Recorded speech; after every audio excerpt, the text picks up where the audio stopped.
You Have No Right to Your Culture. Essays on the Human Condition. By Bryan Caplan. Part 1. Cultural Competition. You have no right to your culture. Most complaints about immigration are declarative. Immigrants take our jobs. Immigrants abuse the welfare state. Immigrants won't learn English. Immigrants will vote for Sharia. One complaint, however, is usually phrased as a question. But don't people have a right to their culture? When people so inquire, their tone is usually conciliatory, as if to say, surely, even you will accept this. My considered judgment, however, is that this challenge is a true Trojan horse. No one has a right to their culture. Why not? Because culture is other people. Culture is who other people want to date and marry. Culture is how other people raise their kids. Culture is the movies other people want to see. Culture is the hobbies other people value. Culture is the sports other people play. Culture is the food other people cook and eat. Culture is the religion other people choose to practice. To have a right to your culture is to have a right to rule all of these choices and more. Though I dread hyperbole, the right to your culture is literally totalitarian, because you can't ensure the preservation of your culture without totalitarian rule over the very fabric of life in your society. Consider my parents. They were both born in the 1930s. During their 80-plus years of life, American culture has mutated beyond recognition. The world they remember is all but gone. Just compare movies of the 1940s to movies today. They're from two different planets. Or consider the change in gender relations, the raising of children, religion, or diet. Question: do my parents have a right to get their culture back? The only sensible answer is absolutely not. They're free to keep living the old ways, but have no right to make anyone else follow in their footsteps. If younger cohorts make radically different choices, as they have, then my parents are obliged to allow their beloved culture to vanish. Sure, they're free to complain. They're free to try to persuade us that we're making a terrible mistake. But if they turn to the government for cultural regulation, they aren't defending their rights. They're violating the rights of others. Isn't there a fundamental difference between the evolution of a culture over time and the destruction of a culture via immigration? That sounds plausible until you actually look at the last 100 years of cultural history. Question: do you have more cultural ground in common with your grandparents or with foreigners of your own generation? As long as you have to think about your answer, you already accept that these two paths of culture change are at least comparably dramatic. Of course, you have no right to your culture does not mean that you're obliged to sit back and watch your culture slip away. You have every right to compete in the cultural marketplace, to sell others on the value of your way of life. And so does everyone else who keeps the peace. Can we trust this cultural tournament to yield good cultural results? Any student of history knows that it's complicated. As a fanboy of cosmopolitan Western culture, however, I have to declare the overall cultural track record of the last century to be relatively tremendous. While our culture could be far better, smart money says that progress will continue. I fear, however, that the doomsaying will persist no matter how glorious our global culture becomes. They're wrong, but they're masters of marketing. April 23, 2019. Meant for each other. Open borders in Western civilization. Last night I debated Stephen Balch of Texas Tech's Institute for the Study of Western Civilization. Here's my opening statement. The Institute for the Study of Western Civilization has a powerful statement on its webpage. Western civilization has remade the world. Most of the West's inhabitants live lives of which their ancestors could only dream. Doubly long, rich in diet, teeming with comforts and diversions, and, most of all, endowed with the gift of liberty. Not just for a privileged few, but for the many. Reading this passage, I found myself, as Keynes told Hayek, not only in agreement, but in deeply moved agreement. Unfortunately, the Institute's fine words embody a major oversight. In the current world, Western civilization still only belongs to the privileged few. Most of the world's inhabitants are not born in Western nations. And Western nations, laws make it almost impossible for more than a tiny minority to immigrate to prosperity and freedom. My position, the world's nations, including of course the United States, should abolish their immigration laws. Anyone willing to pay for transportation should be able to travel here legally, anyone willing to pay for housing should be able to live here legally, and anyone who finds a willing employer should be able to work here legally. If I can't sell you on this radical open borders position, though, I won't get mad. Instead, I'll be an economist, trying to bargain you into as much deregulation of immigration as you can stomach. Why should we grant foreigners the rights to travel, live, and work where they want? The same reason we should grant these rights to women, blacks, and Jews. They're human beings and they count.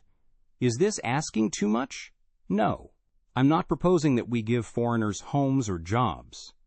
I'm proposing that we allow foreigners to earn these worldly goods from willing native landlords and employers. Under current law, housing and employment discrimination against foreigners isn't just legal, it's mandatory. Why? Because the foreigners chose the wrong parents. How horrible is that? Of course, plenty of horrible-sounding things are actually good, like amputating a leg with gangrene. Are immigration restrictions like that? Maybe. So let's consider the leading complaints about immigration.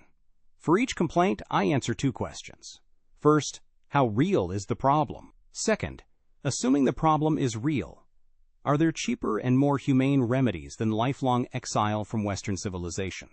The leading complaint is probably that mass immigration leads to poverty. Virtually every economist who's thought about this reaches the opposite conclusion. Open borders would massively enrich the world. A typical estimate is that free migration would double global GDP. Why?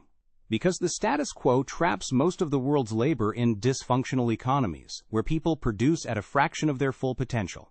Moving a Haitian to the U.S. easily increases his output by a factor of 20. Hard to believe? How much could you produce in Haiti?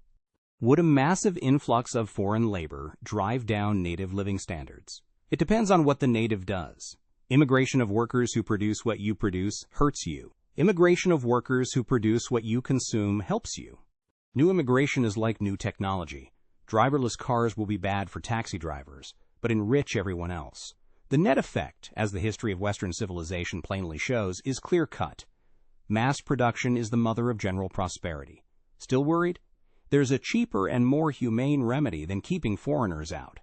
Charge them an admission fee or surtax, then use the proceeds to help displaced native workers.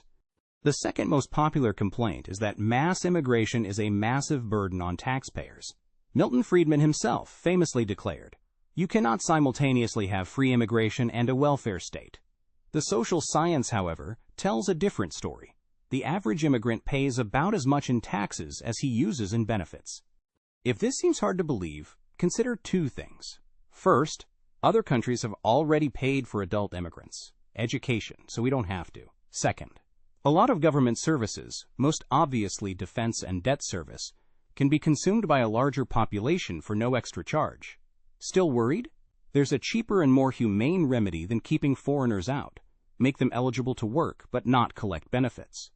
Another complaint, which I suspect has great resonance at the Institute for the Study of Western Civilization, is that immigrants harm our culture. The data on English fluency is fairly clear. While many first-generation immigrants are not fluent, second-generation immigrants almost always are.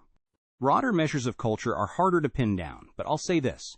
Western culture already dominates the global marketplace. Nationalists around the world use cultural protectionism to level the playing field, but most local cultures keep losing. The obvious reason: Western culture is better, so people around the world choose it when it's on the menu. Part of the reason it's better, I hasten to add, is the West's openness to awesomeness. Anything good can join the Western bandwagon.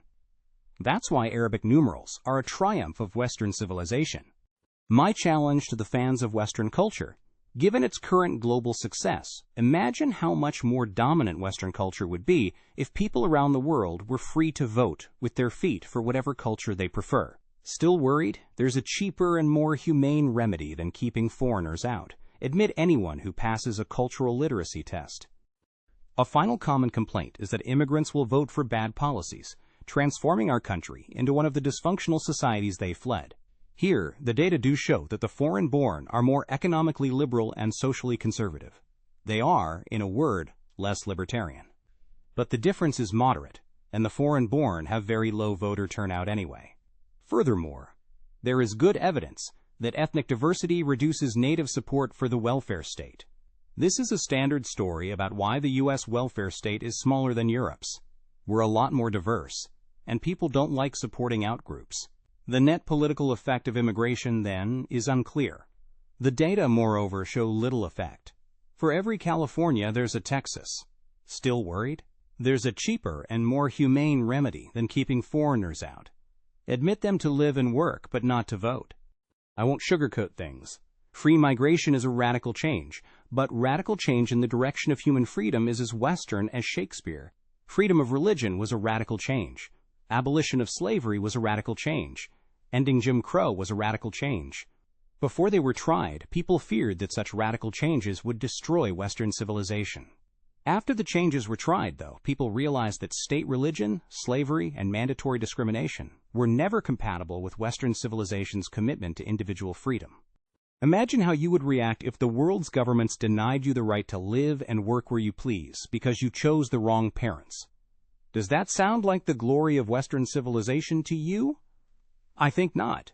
Western civilization cannot realize its full potential as long as Western governments require discrimination against most of mankind. Open borders will bring Western civilization to the world by bringing the world to Western civilization. Open borders and Western civilization are meant for each other. May 6, 2014.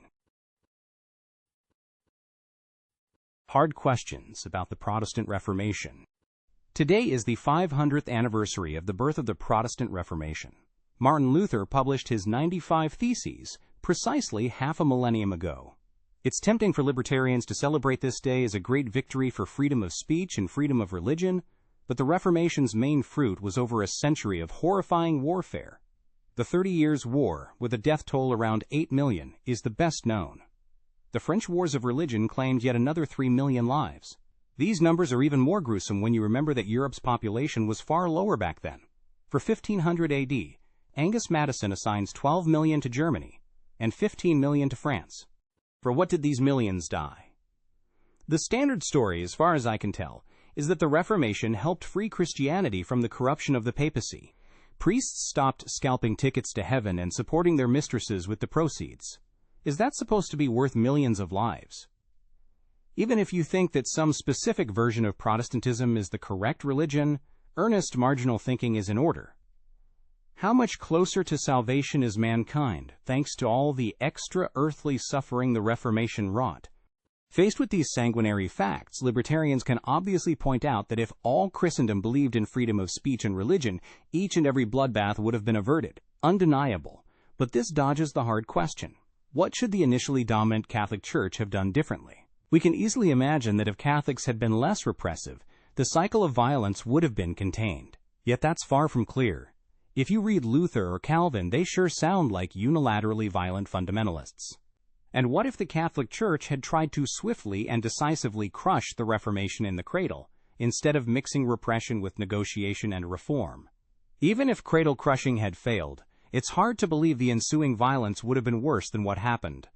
The strongest case for the Reformation is simply that there was no other path to our modern, tolerant world. European civilization had two choices: either stay mired in the grip of medieval superstition and tyranny forever, or endure a century-long bloodbath. But this story is grossly overconfident.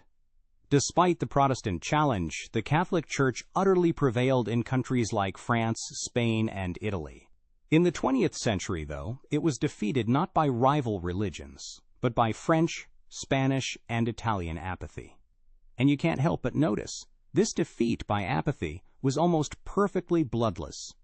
If you object, none of that could have happened without the Reformation. I say you underestimate the power of apathy. October 30th, 2017. The behavioral effects of Catholic versus Protestant ethics. To repeat. The Catholic approach has extremely high moral standards, e.g. be celibate, give everything you have to the poor, love everyone, but enforces them loosely. The Protestant approach has moderate moral standards, e.g. don't commit adultery, prudently give to the deserving poor. Don't hate people who've never done you wrong, but enforces them strictly. Of course, a Catholic or Buddhist or atheist could take a Protestant approach to ethics, and a Protestant or Buddhist or atheist could take a Catholic approach. Catholic and Protestant, as I'm using them, are sociological, not theological. The question at hand is, what are the behavioral effects of the two approaches, assuming, of course, that people care about morality in the first place? The demandingness of the standards. 1. Moderate Protestant standards give an incentive to do the bare minimum, to go up to the edge of what's acceptable, then stop. Extreme Catholic standards, in contrast, give an incentive to strive for more. Since it's nearly impossible to live up to the precepts, there's always room to narrow the gap between your behavior and your ideals. 2. Moderate Protestant standards offer a realistic prospect of achieving virtue, creating an incentive to consistently try to do right. Extreme Catholic standards, in contrast, deny a realistic prospect of achieving virtue, creating an incentive to simply give up, to joke, well, I'm not a saint, etc. In terms of tax theory, the Protestant approach stays well to the left of the peak of the Laffer curve, while the Catholic approach almost deliberately goes far to the right of the peak. 3. Some claim that the Catholic approach is less vulnerable to the slippery slope of moral decay. The opposite is true. The slippery slope is easiest to avoid when there is a clear standard of virtue, and anyone who falls short suffers stern rebuke. The slippery slope is hardest to avoid when no one lives up to your standards, and forgiveness is just an I'm only human away. The enforcement of the standards. 4. The Protestant approach gives a stronger incentive to fulfill your basic duties by both A. clearly identifying your duties, and B. sternly condemning your shortcomings. Corollary. In exceptional cases where fulfilling your basic duties is bad, the Protestant approach imposes higher counterproductive guilt. 5.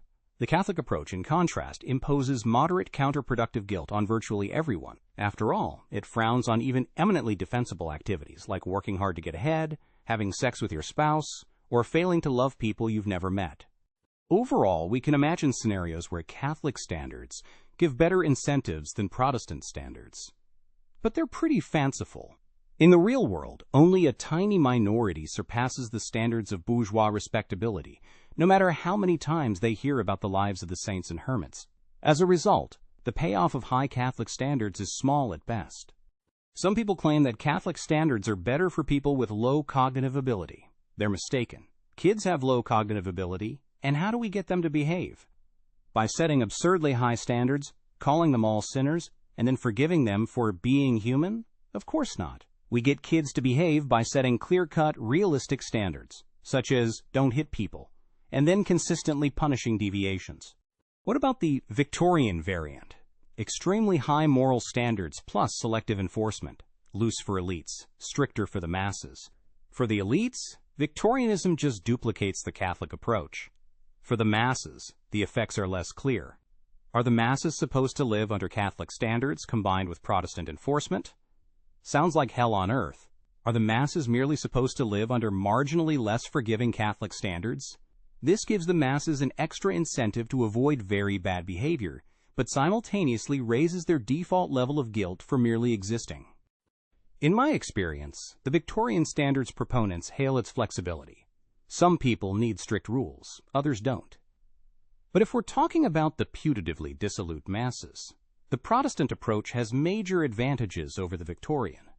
If people lack self-control, they need clear, livable rules, reliably enforced, not the Sermon on the Mount with an extra helping of guilt.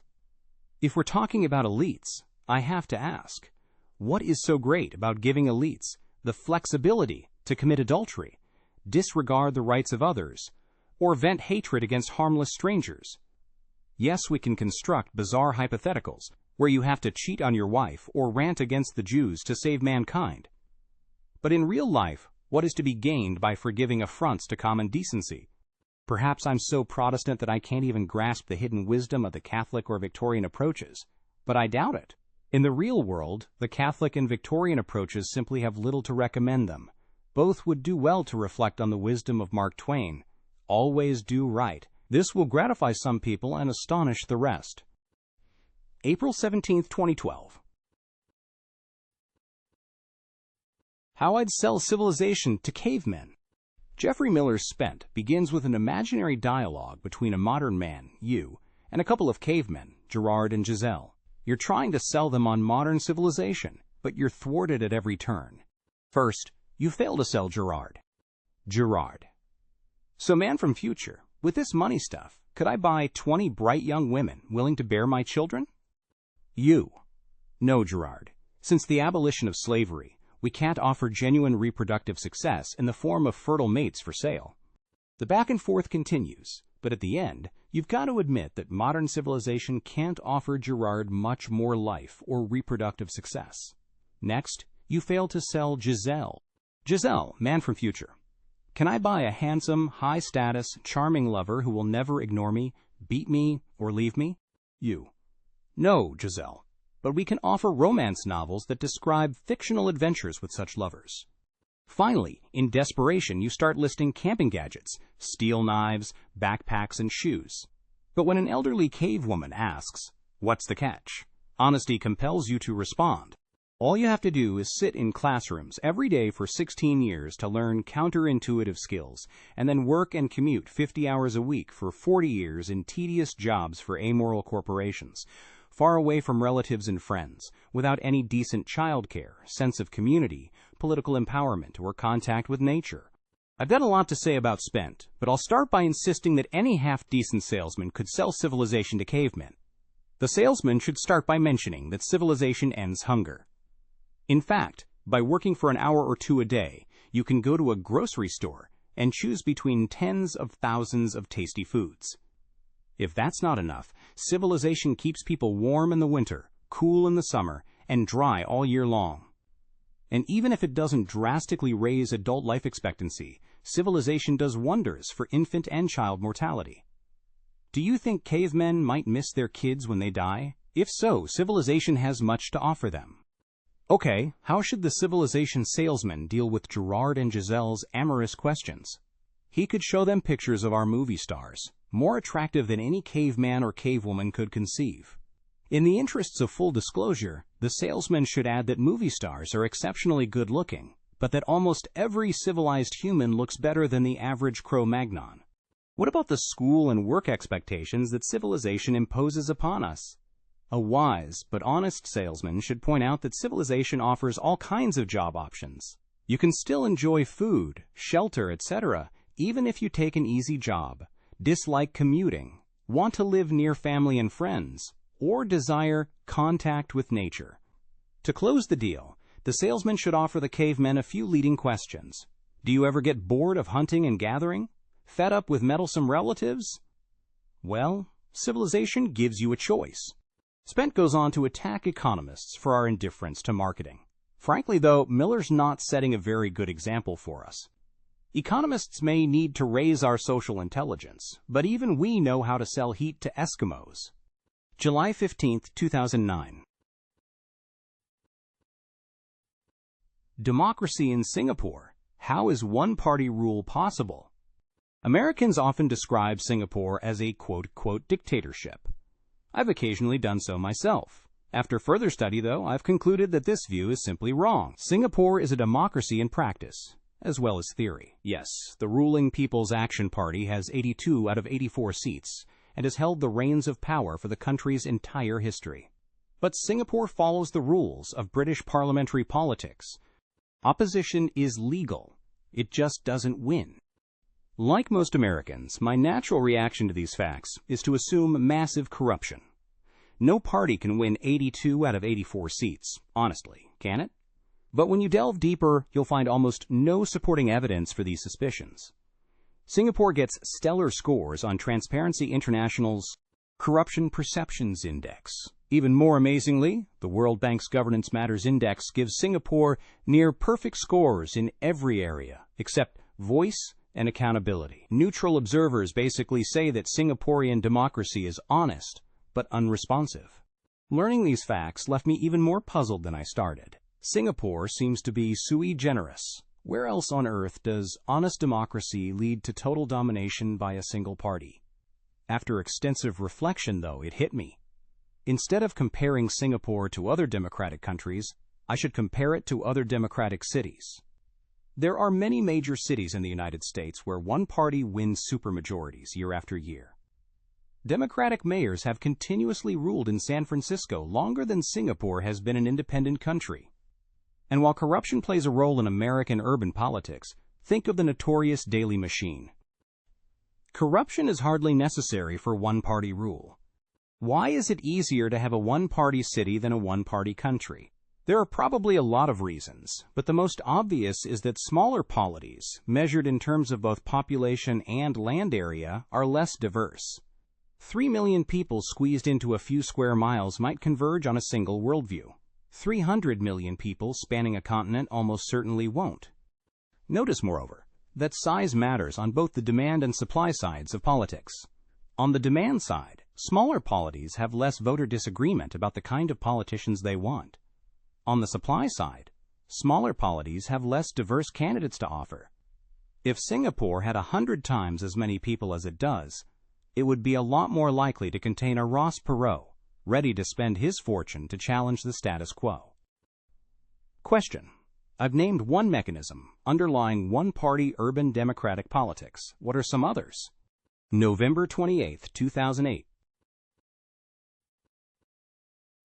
Singapore's policy secret. Economic literacy, deference, or resignation? Here's a question that got a big laugh around a Singaporean lunch table. So, do most people here support electronic road pricing? Not on your life. If you want to see how Singaporeans really feel about ERP, check out this hilarious YouTube video. Like people all around the world, they want to drive free of charge. And like people all over the world, they ignore the connection between unpriced roads and congestion.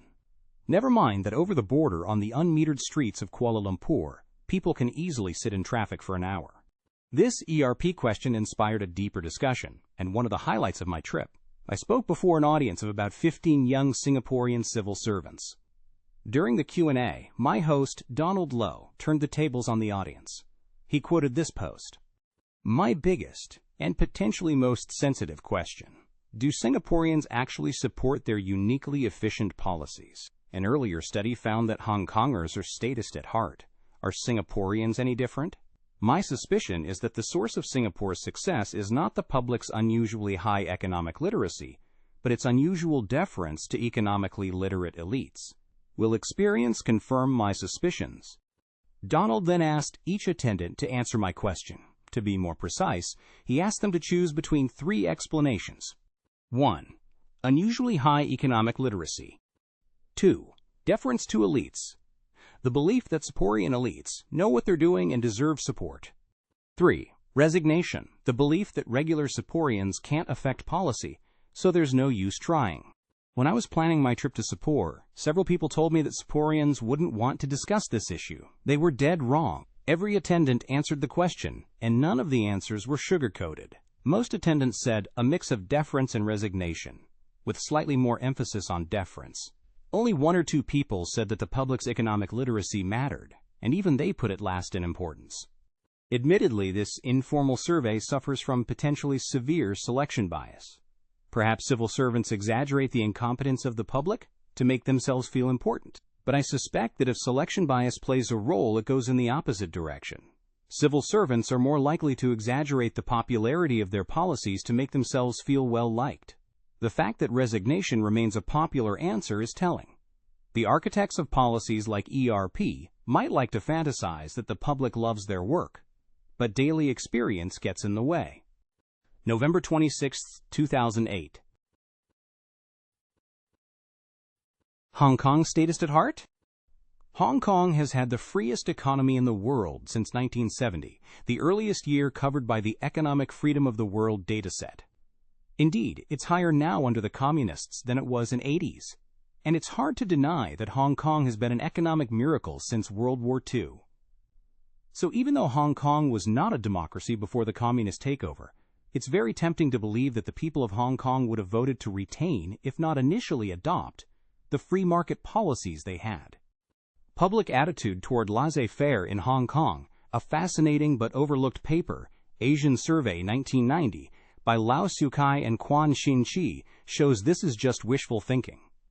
Admittedly, the public in Hong Kong strongly supports the label of laissez-faire, literally translated as non-interventionist economic policy. When asked how they felt about the laissez-faire policy of the Hong Kong government, 1.8% strongly disagreed, 22% disagreed, 54% agreed, and 3.5% strongly agreed. I doubt you'd see numbers like that in the U.S.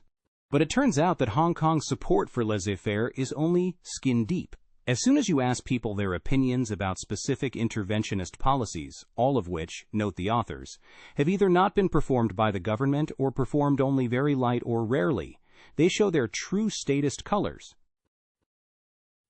A few examples. Legislate minimum wage. Agree. 54.3%. Strongly agree. 3.3%. Control price of daily necessities. Agree. 59.8%. Strongly agree, 8.6%. Tax rich more to reduce economic inequality. Agree, 57.8%. Strongly agree, 16.9%. Protect local industry against foreign competition. Agree, 70.7%. Strongly agree, 4.8%. To be blunt, it looks like the lack of democracy under British rule was a key component of Hong Kong's ascent. The policies worked wonders, but they never became democratically self-sustaining. In politics, people often resist policy change just because things have always been this way, even if the results were never very good. But free market policies apparently labor under a greater political handicap. Even if we've always left these things to the free market, even if leaving things to the free market has worked in the past, it just isn't enough to win over public opinion. Countless market-oriented intellectuals idolize Hong Kong, but I've never heard of, much less met, a Hong Kong libertarian. Google confirms my impression, returning no relevant hits for Hong Kong libertarian. I'd like to think, then, that Hong Kong's problem was a shortage of libertarian intellectuals to transform freedom by default into freedom on principle. But sadly, I suspect that wouldn't have been enough either. July 9, 2005. Traditional third world elites, a qualified defense. My parents and teachers raised me to despise traditional third world elites, not kleptocrats like Mobutu or Marcos, who were barely on their radar, but anyone who lived well in the midst of poverty. The extremes of wealth and poverty, they'd exclaim, and shake their heads in disgust. They rarely explained how third world elites ought to change their behavior, but they strongly insinuated that if desperately poor people lived within walking distance, no one was entitled to kick back and enjoy his riches. Since then, I've met many people who come from elite third world families. I spent a very pleasant week in Guatemala City with academic and business elites associated with the Universidad Francisco Marroquín. I gradually realized that my parents and teachers had been extremely unfair to traditional third world elites. In truth, these elites simply want what middle-class Americans take for granted: to live a first-world lifestyle in their native countries. What's so wrong with that? You might say that they're obliged to share their good fortune. When Western tourists visit the Third World, however, they rarely give their money away to desperate strangers. Why should Third World elites have stronger obligations? A stranger's a stranger, even if he happens to reside nearby. If you insist that all men are brothers, there's still no reason to single out Third World elites for shirking on their duties. In fact, you could easily say that local elites with globally valuable skills are doing their poorer countrymen a favor, simply by staying put. This brings us to the one loophole in my parents and teachers: condemnation, emigration. No one condemned third world elites who got out of Dodge and moved to America. It didn't matter whether they sent a dime back to their home countries. As long as they kept a decent buffer zone between themselves and absolute poverty, they weren't expected to live the Sermon on the Mount. Now you could object that traditional third world elites earn their money by rent-seeking and corruption. That's true to an extent, but the magnitude is easy to overstate. These elites are usually their country's most skilled workers. Without them, there wouldn't be much wealth for the reigning kleptocrats to steal. Look at the achievements of the Cuban and Vietnamese diasporas. In any case, it's important to distinguish the villainous elites who actually design and enforce their country's unjust policies from the merely unheroic elites who compromise with the status quo by paying bribes and collecting benefits. You might reply that elites wield vast influence, so if their country has bad policies, it's their fault, at least collectively. This might be true in some cases, but it's less clear than it seems. Perhaps third world elites want to adopt better policies, but populist pressures won't allow them to do so. Absurd? Take a look at what happens to third world countries after any serious revolution. and watch things go from bad to worse. Lest I be misunderstood, I'm not claiming that traditional third world elites are saints, or that they'd adopt sweeping libertarian reforms if given a chance. What I'm claiming, rather, is they're regular people. If you wouldn't condemn middle-class Americans who refuse to share their bounty with the poor, you probably shouldn't condemn their third world counterparts either. Though my friends in Guatemala probably would. June 7, 2010. In Selfish Reasons to Have More Kids, I showed that nurture effects are small within the first world, but I also freely conceded that the nurture effects of growing up outside the first world are probably large. The most important weakness of behavioral genetics, though, is simply that research focuses on middle-class families in first world countries.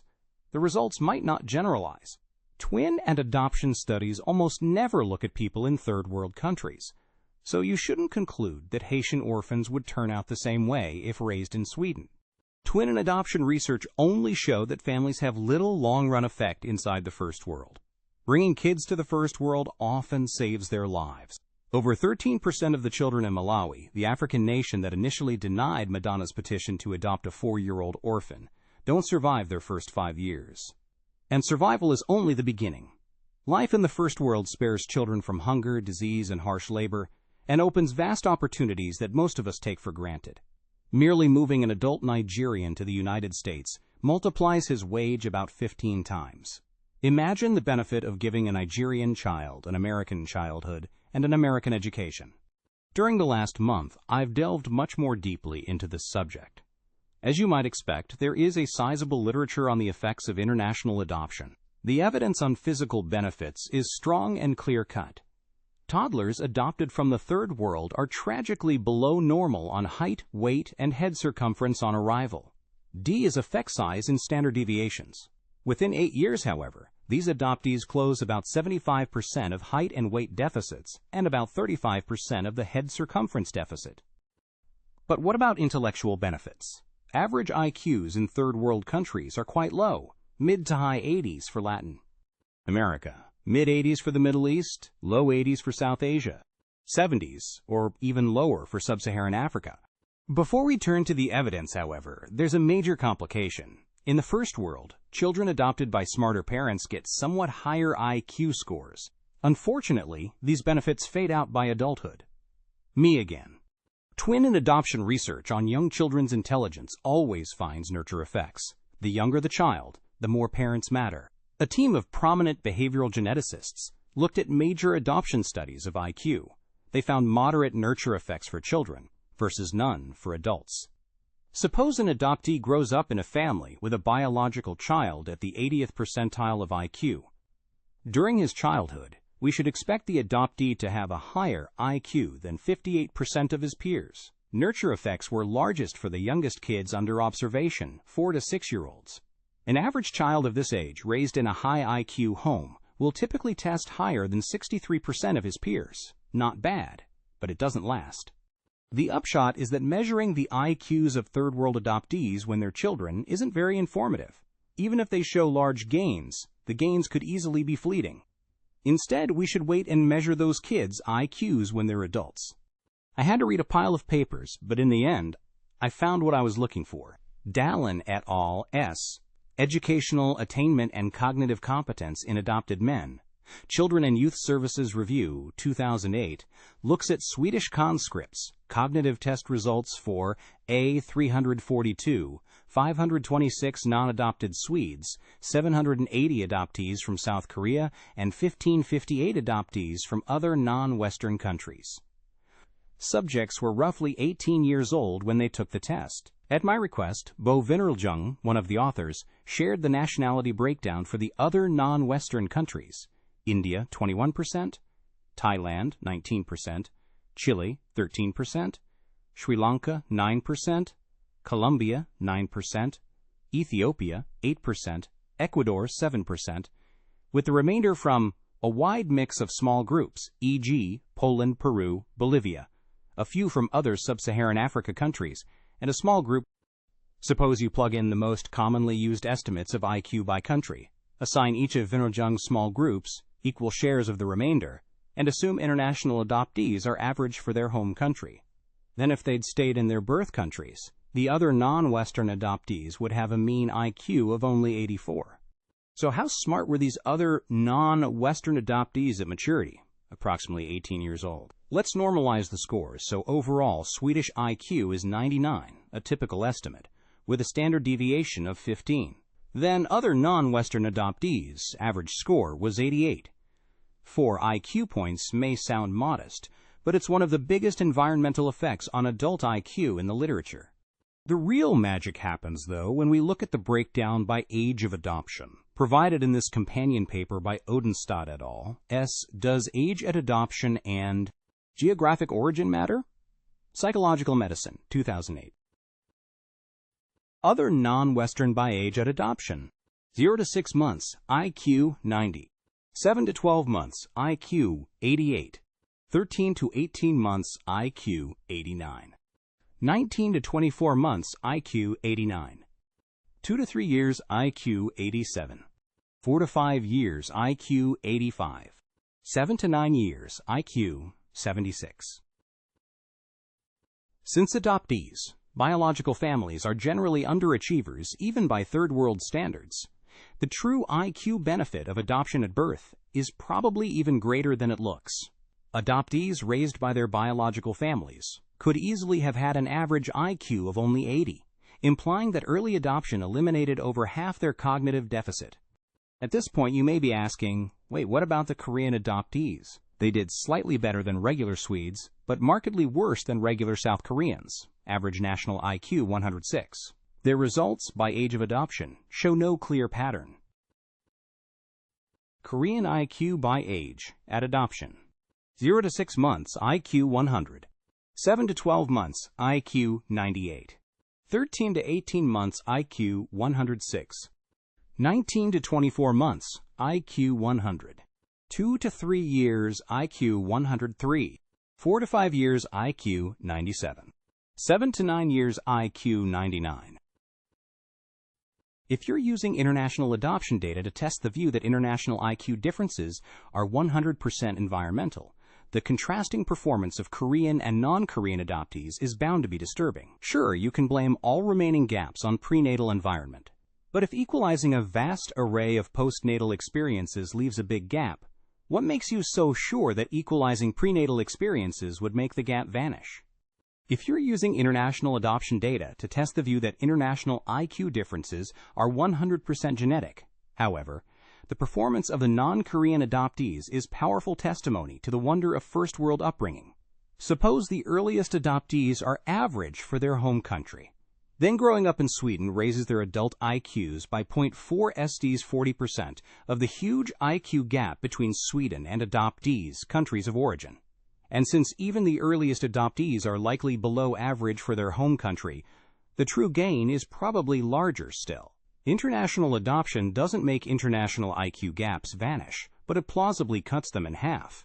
And remember, unlike classic childhood interventions like Head Start, the gains last into adulthood instead of fading away. What other viable, lasting treatment for low IQ is even remotely as effective? It is somewhat tempting to assume that if all of these kids had stayed with their biological families, the whole sample would look like the 7 to 9-year-olds, or worse. But we should resist this temptation.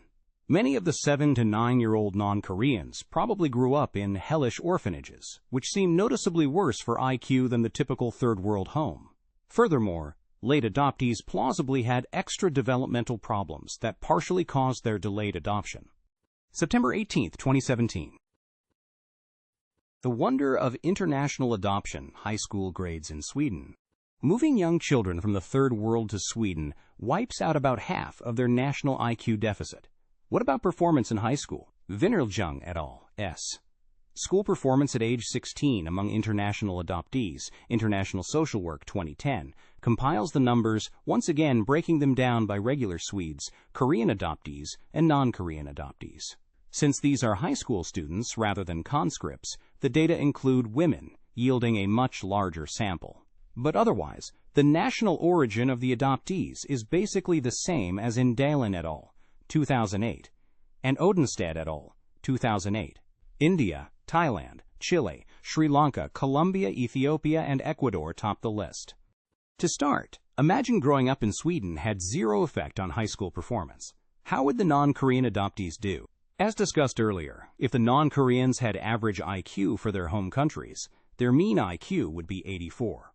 On the international PISA tests of science, reading, and math, countries with IQs around 84 score about one standard deviation below Sweden. When you look at adoptees' actual grades, however, the performance gap is much smaller. Combining males and females, non-Koreans have an average GPA of 2.95 versus 3.24 for regular Swedes. It's not in the paper, but Vinnerljung emailed me the standard deviation, 0.78. That's a performance gap of only 0.37 SDs, over 60% less than you would expect from the PISA scores.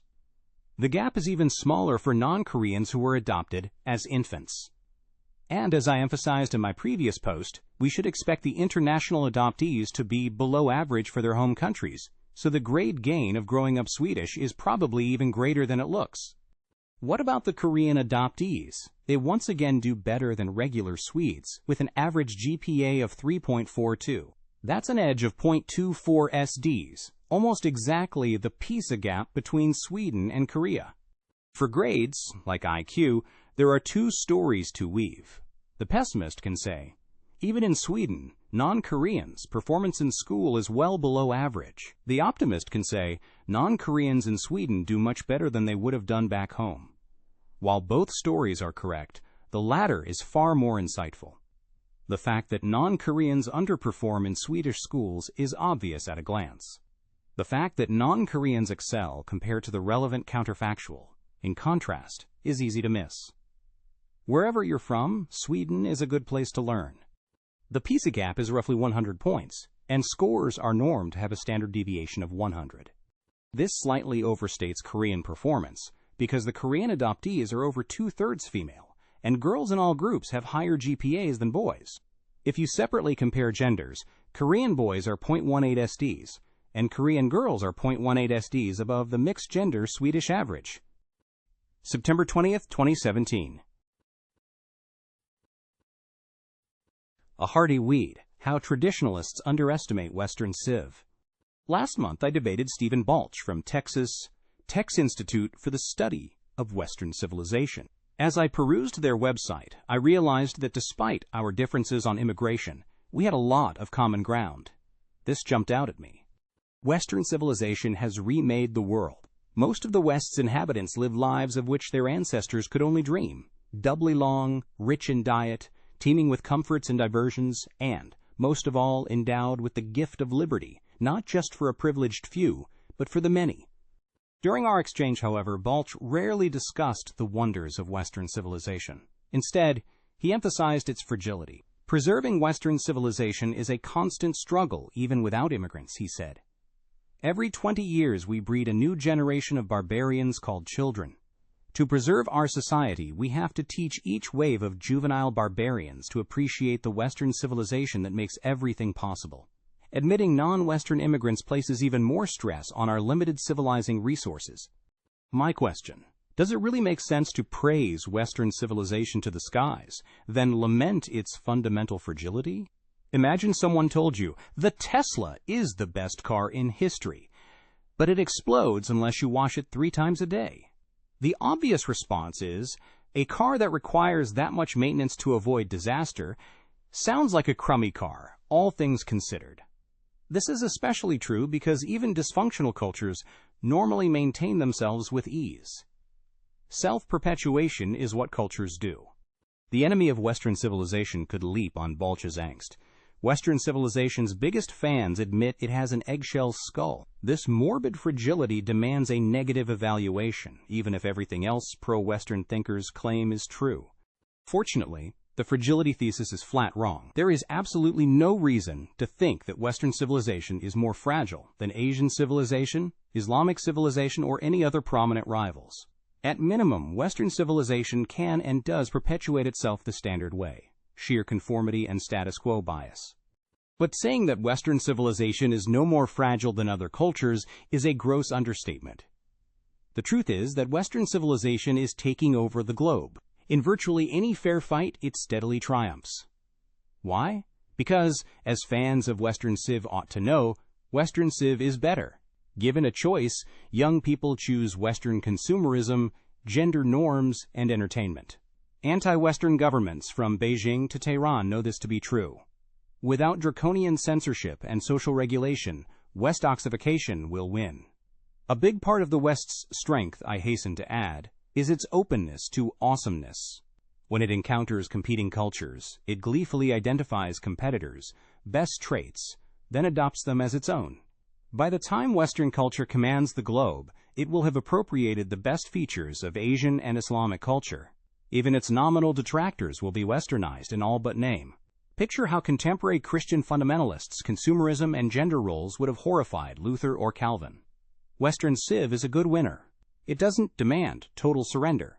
It doesn't make fans of competing cultures formally recant their errors. It just tempts them in 100 different ways until they tacitly convert. Traditionalists' laments for Western civilization deeply puzzle me.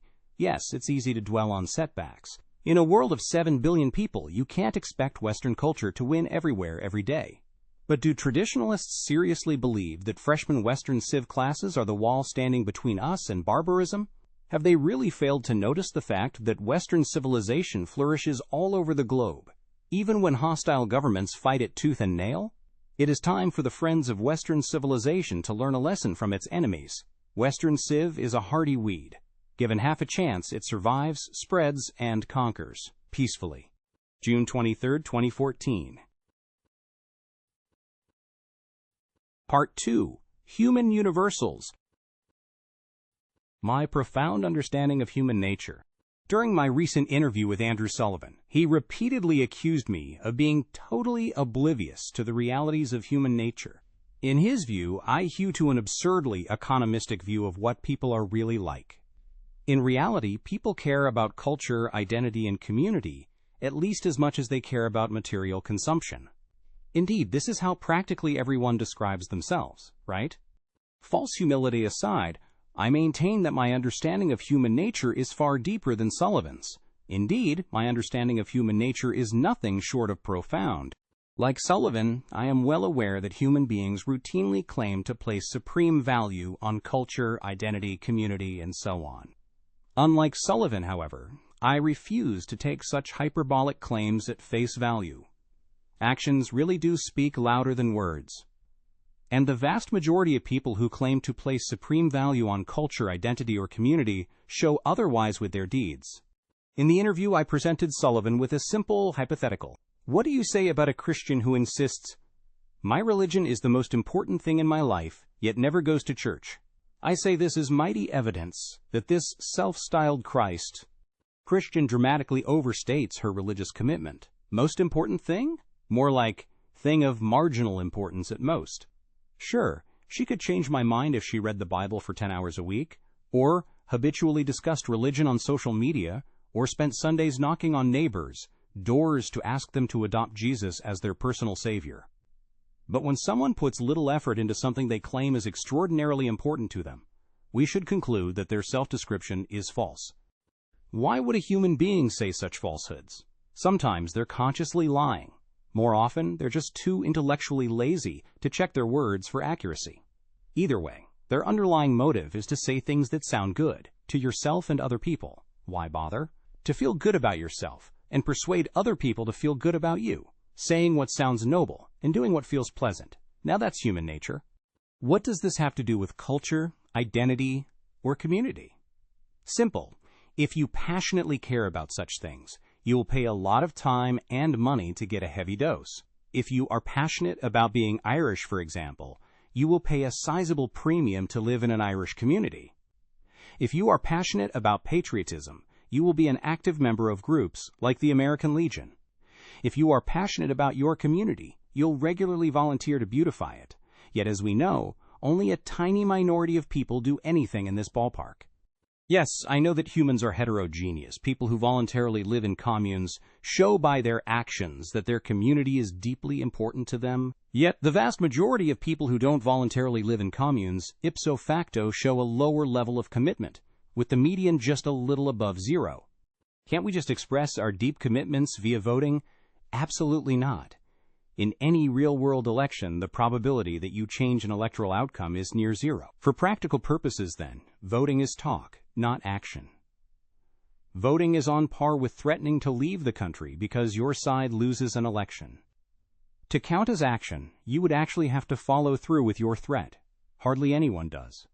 You could reply, Bryan, if you really had a profound understanding of human nature, you would keep your mouth shut about all this, because you'd realize that people hate hearing these ugly truths and aren't going to reform. Rebuttal. Normally I do keep my mouth shut about all this.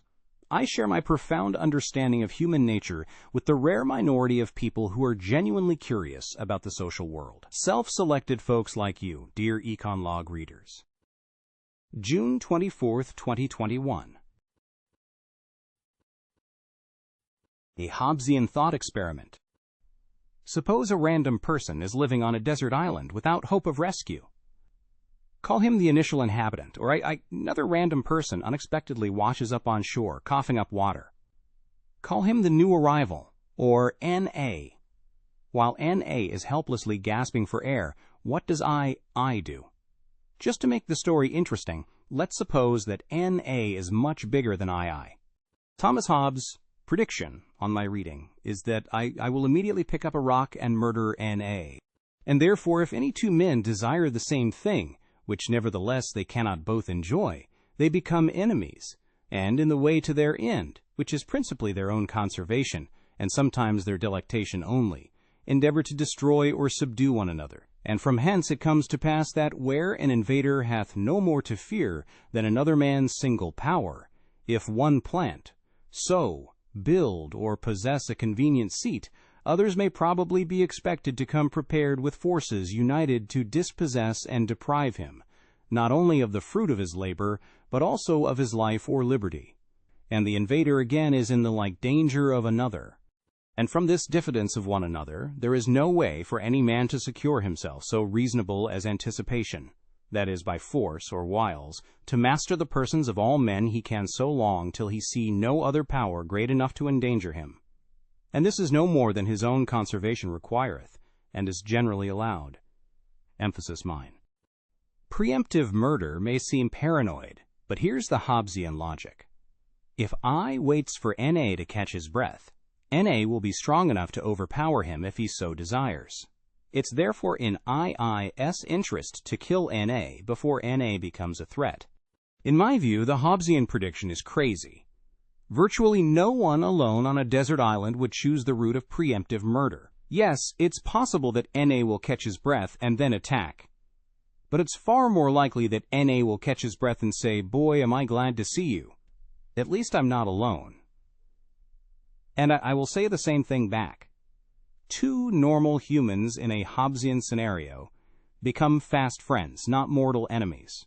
Dogmatic Hobbesians won't accept my prediction, but I think reasonable people will. But here's a bigger challenge. What is the minimum revision you would have to make to my thought experiment to get a Hobbesian outcome? July 20th, 2008. The non-conservation of identity. When I argue that people take their identities too seriously, critics often object that I'm covertly trying to replace marginalized identities with the identity of the dominant group, DD1. The mere fact that your culture is richer or more populous does not transform your way of life into the Platonic idea of truly human existence. Matt Johnson's Incognito compellingly captures the critic's stance. That's what white folks never get. They don't think they have accents. They don't think they eat ethnic foods. Their music is classical. They think they're just normal, that they are the universal, and that everyone else is an odd deviation from form. In effect, the critics embrace a law of conservation of identity. The total quantity of identity is constant. Although identity changes its form, it cannot be created or destroyed. The critics make some decent points. Every manner of speech, no matter how prevalent, is an accent. There's no deep reason why business people should wear suits rather than kimonos. And hamburgers are no less an ethnic food than doner kebab.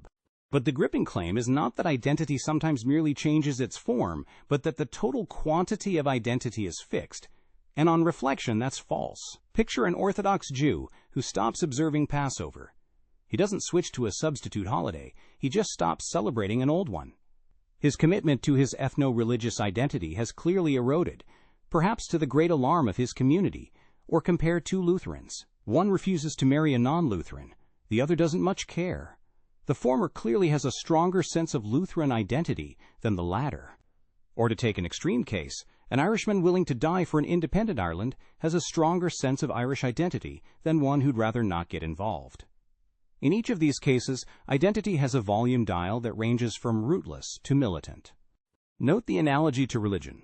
Religious people have been known to claim that even atheism is a religion. But they're wrong too. Religiosity is a continuous variable, and while some atheists, such as Marxists, replace religion with a new body of dogmas, many atheists just turn their religion dial down towards zero until it clicks off. Further point, switching from one cultural practice to another can dilute identity rather than merely redefine it. How is this possible? When you switch from a cultural practice your group takes for granted to one you're convinced is better. This could be as banal as a Russian eating lots of Italian food because he prefers the flavor, or as deep as a born Muslim joining the new atheists. In both cases, if you choose "I deem this better" over "this is our way," the total quantity of identity in the world has diminished. The same is true, of course, if you follow your group's folkways because you deem them better. Final point. There are weighty arguments that richer and more populous cultures really do tend to be better than others. Richer cultures tend to be better because both accurate information and wise social attitudes cause wealth. More populous cultures tend to be better because, as Julian Simon emphasized, the human mind is the ultimate resource. The more minds your culture has, the greater its expected contribution to human knowledge. Yes, neither argument is decisive. The ancient Greeks punched far above their weight class despite their small numbers and absolute poverty. But when you see members of a primitive, isolated village setting aside their traditions in favor of Western culture, you should at least consider the old-fashioned view that they are following the path of reason. July 3, 2018. When they take over, we'll be them. True story. A Jewish senior complained to me, "There are hardly any regular Caucasians left." I couldn't resist pointing out that when he was a kid, Jews weren't regular Caucasians. Everyone, Jews and Gentiles alike, saw the Jews as a separate group. Indeed, people at the time actually spoke of the Jewish race. What happened? Jews were never officially invited to become regular Caucasians. Jews simply became less distinctive, and Gentiles more inclusive. Definitions blurred. More and more friendships and marriages crossed the boundary. People gradually stopped thinking about the distinction between Jews and Gentiles, and ultimately forgot there was anything to think about. The same story has happened many times before. In the early years of the United States, many people drew a clear line between regular Englishmen and the motley crew of later immigrants. How did the story end? Immigration continued. The descendants of English immigrants became a small minority, but by the time that happened, the descendants of English immigrants had forgotten they were English. English Americans avoided foreign rule by redefinition. You could say they were apathetic, but that's an understatement. English Americans had forgotten there was anything to be apathetic about. Of course, ethnic identity and ethnic strife don't always fade away so harmoniously, but they harmoniously fade away more frequently than people attached to their identities and strife care to admit. If Jews can become regular Caucasians in less than a lifetime, imagine how obsolete our current identities will be in another 70 years. Moping about demographic trends is pointless. When they take over, we'll be them. October 12, 2011. The divisiveness of cohesion. Suppose you live in a deeply divided society. 60% of people strongly identify with Group A, and the other 40% strongly identify with Group B. While you plainly belong to Group A, you're convinced this division is bad. It would be much better if everyone felt like they belonged to Group AB. You seek a cohesive society, where everyone feels like they're on the same team. What's the best way to bring this cohesion about? Your all-too-human impulse is to loudly preach the value of cohesion. But on reflection, this is probably counterproductive. When members of Group B hear you, they're going to take cohesion as a euphemism for abandon your identity and submit to the dominance of Group A. None too enticing. And when members of Group A notice Group B's recalcitrance, they're probably going to think, we offer Group B the olive branch of cohesion, and they spit in our faces. Typical. Instead of forging A's and B's into one people, preaching cohesion tears them further apart. What's the alternative? Simple. Instead of preaching cohesion, reach out to Group B. Unilaterally show them respect. Unilaterally show them friendliness. They'll be distrustful at first, but cohesion can't be built in a day. If respect and friendliness fail, try, and try again. There are no guarantees in life, but human beings are born reciprocators. If you stubbornly ask to shake a man's hand, odds are he'll eventually offer his in return. Once enough people walk this path of unilateral respect and friendliness, differences fade away, and cohesion silently takes its place. A feel-good, just-so story? I think not. Consider American politics in 2016. We're basically the same people we were a year or two ago, but preachers of cohesion have achieved a new prominence. What's happened? The American public is more divided than ever. Cohesionist themes have scared out groups, who understandably feel threatened, and they've angried up in-groups, who understandably feel spurned. This is obvious for the Trump movement, but social justice progressives preaching inclusion exhibit the same dynamic. We demand inclusion makes outsiders feel threatened and insiders feel spurned, driving them further apart. There's an ongoing Twitter war between the hashtags #BlackLivesMatter and #AllLivesMatter. If either side really wanted to promote cohesion, they would swap hashtags. Moderates and conservatives would reach out to African Americans and progressives with #BlackLivesMatter. African Americans and progressives would reach out to moderates and conservatives with #AllLivesMatter. Why won't it happen? I'll outsource that to Robin Hanson. Summing up, the first rule of promoting cohesion is don't talk about cohesion.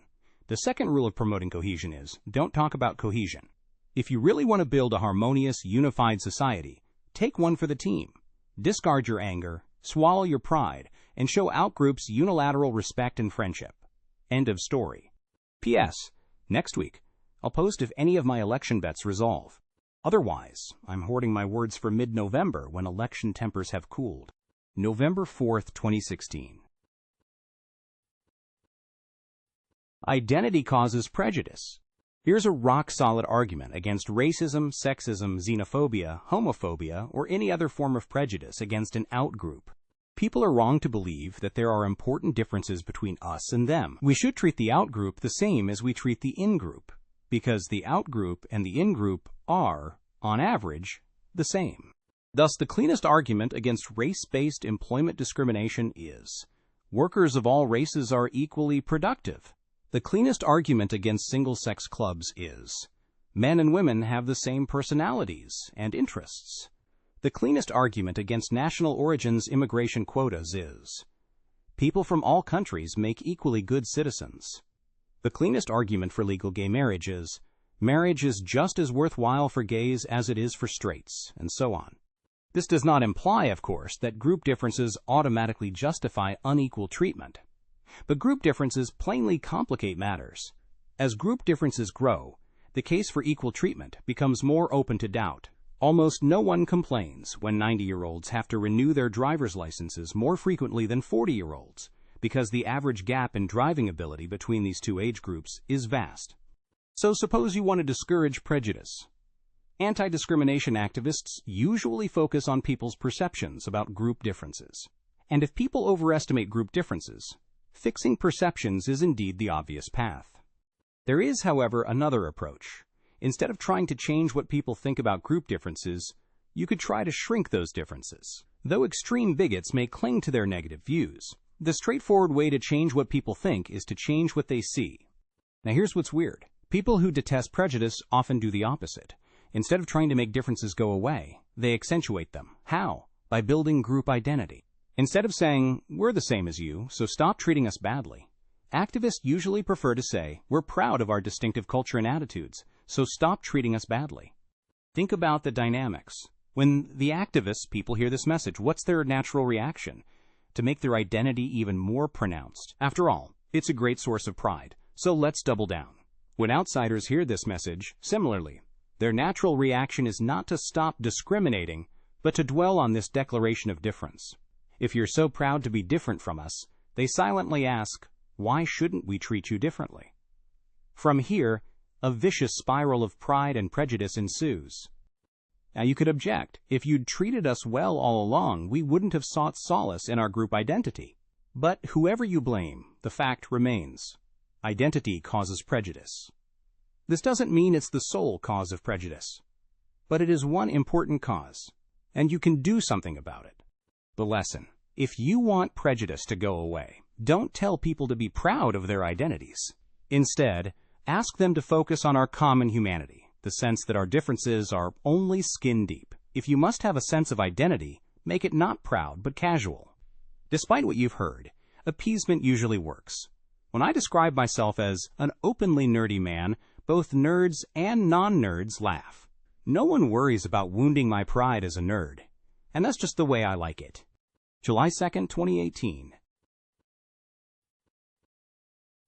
Trust and diversity. Not a bang, but a whimper. Robert Putnam, famed author of Bowling Alone, has spent much of his career regretfully publicizing the dangers of diversity. His most famous claim, of course, is that social capital, usually operationalized as trust, is vital for a good society.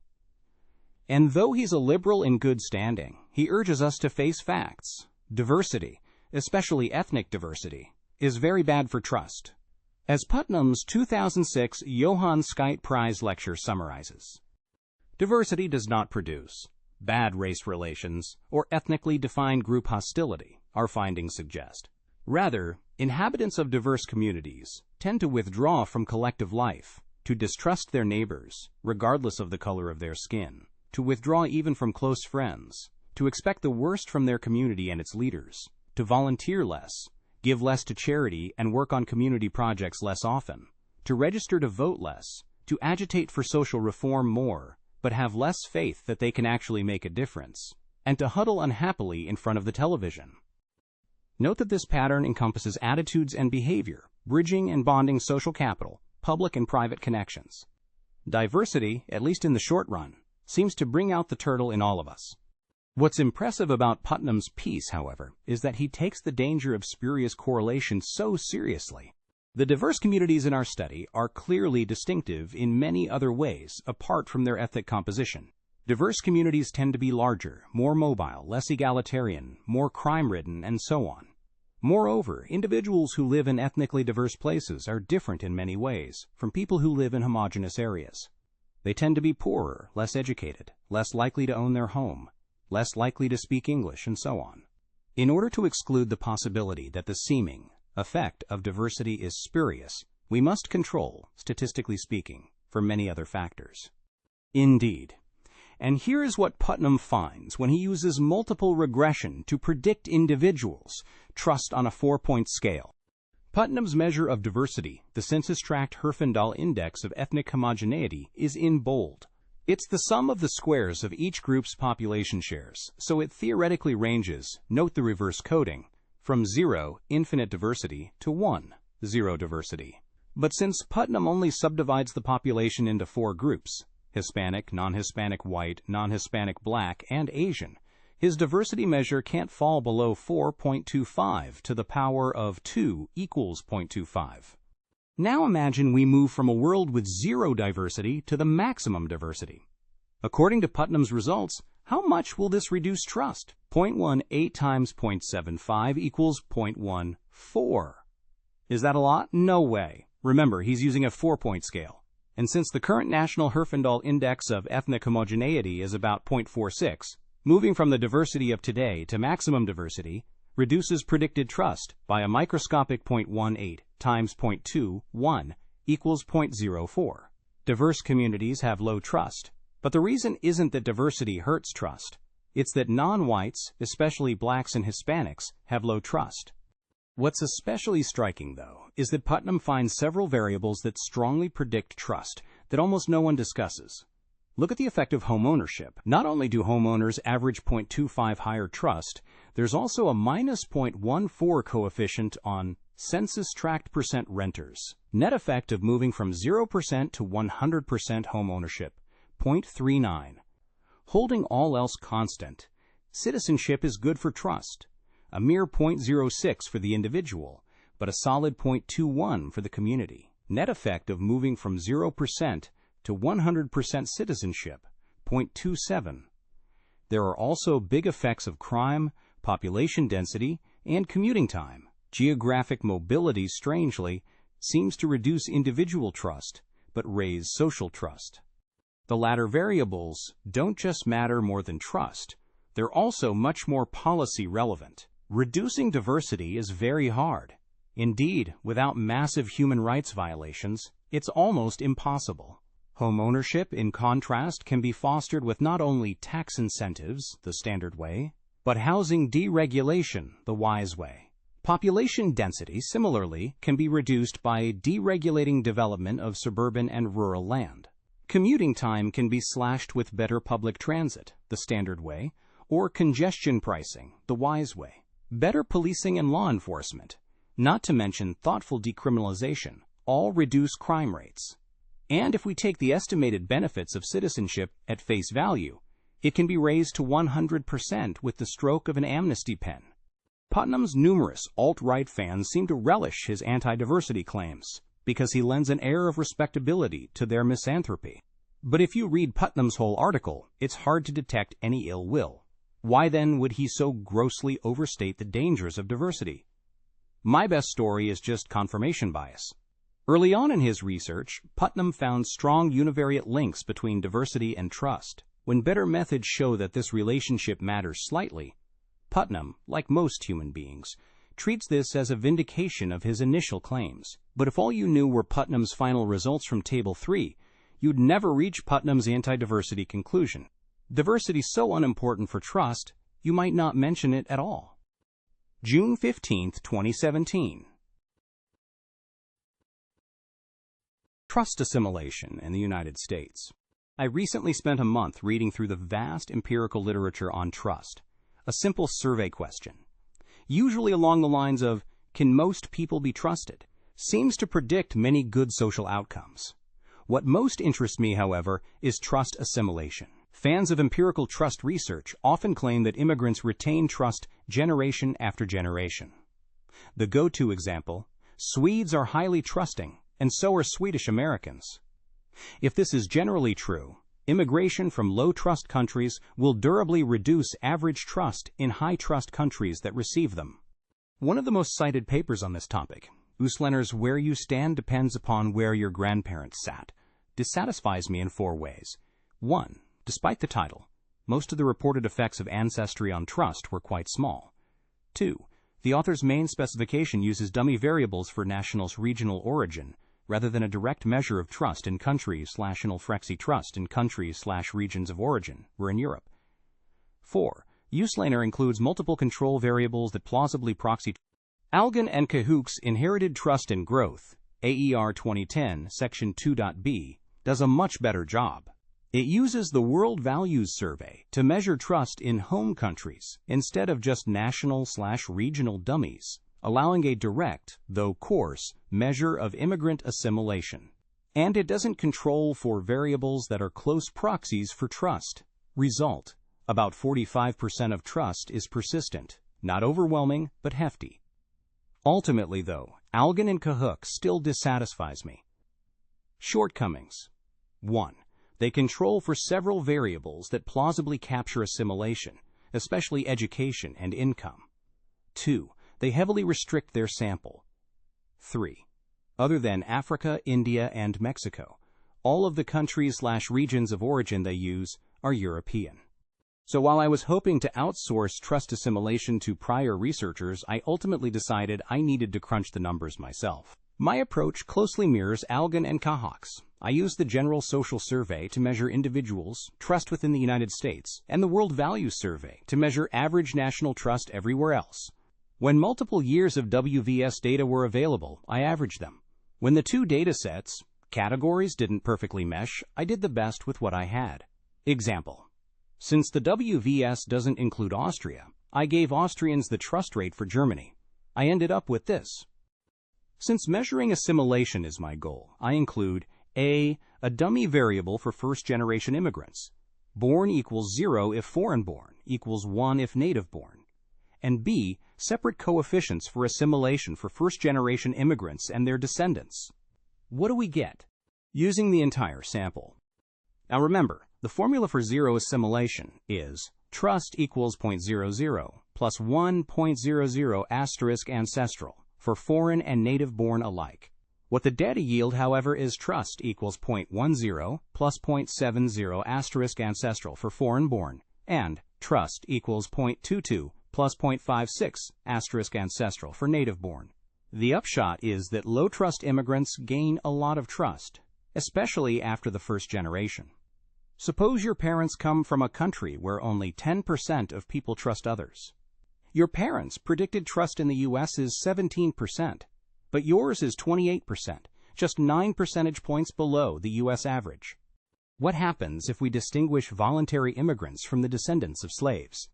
Some prominent cliometricians argue that slavery durably damaged trust in Africa, and it's highly plausible that slavery in America did the same here. Given historic immigration patterns, virtually all native-born DD.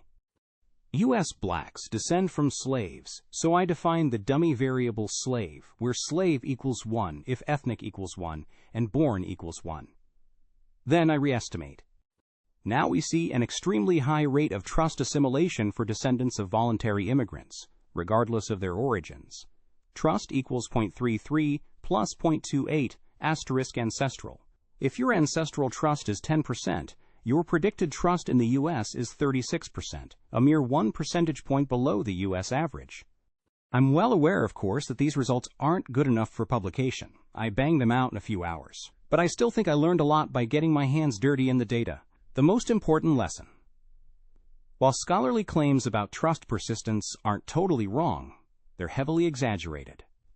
Common sense says that descendants of voluntary immigrants readily assimilate to mainstream U.S. culture.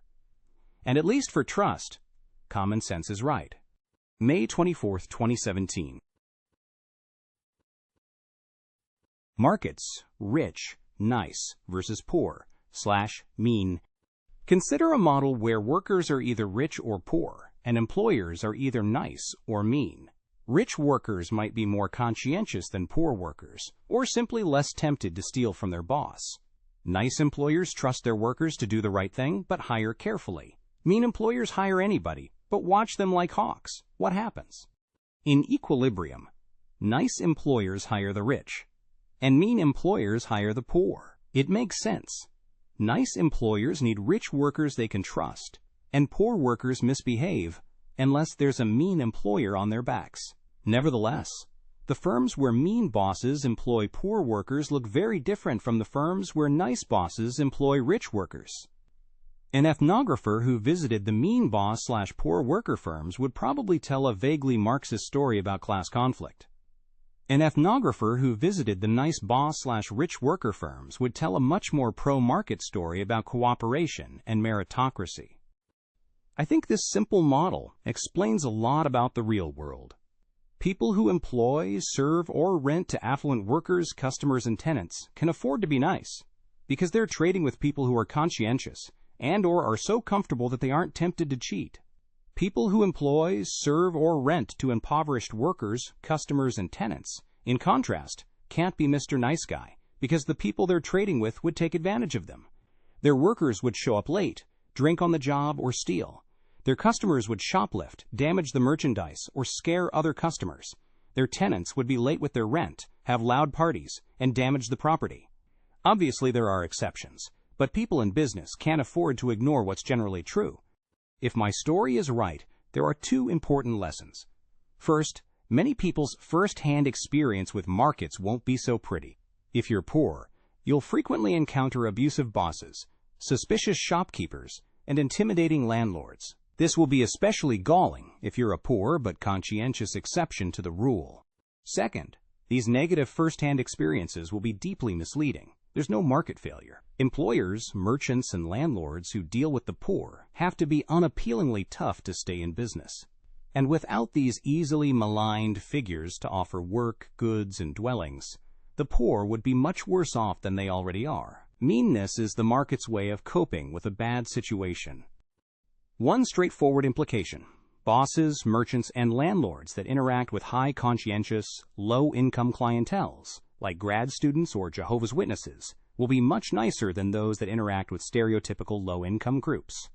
That's certainly my experience. How about yours? P.S. I've been thinking about this topic for a while, but a recent episode of Breaking Bad brought it back to the surface of my thoughts. Slight spoiler. When they're slightly above their 200 lb per week meth quota, bourgeois Walt insists on delivering every last ounce. His lumpenproletarian partner Jesse, in contrast, resents the man so much that he starts skimming the surplus, risking an extraordinarily lucrative job and his life. See also Frozen River. June 3, 2010. Against human weakness. Whenever a politician is exposed as an adulterer, the same meme always resurfaces. We're all human. We shouldn't have unrealistic expectations.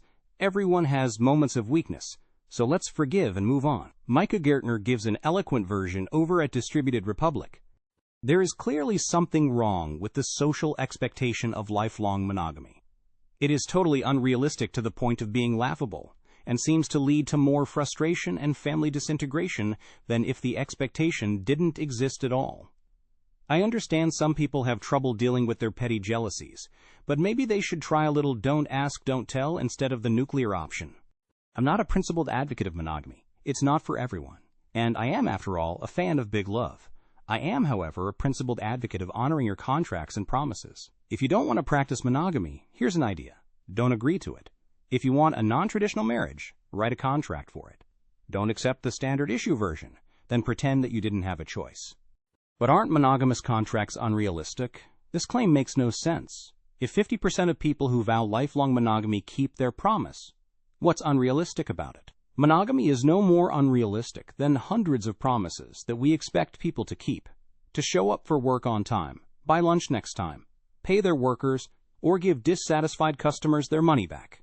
In each instance, if you think the terms are onerous, refuse them. Don't say yes, then blame the fates. But what about human weakness?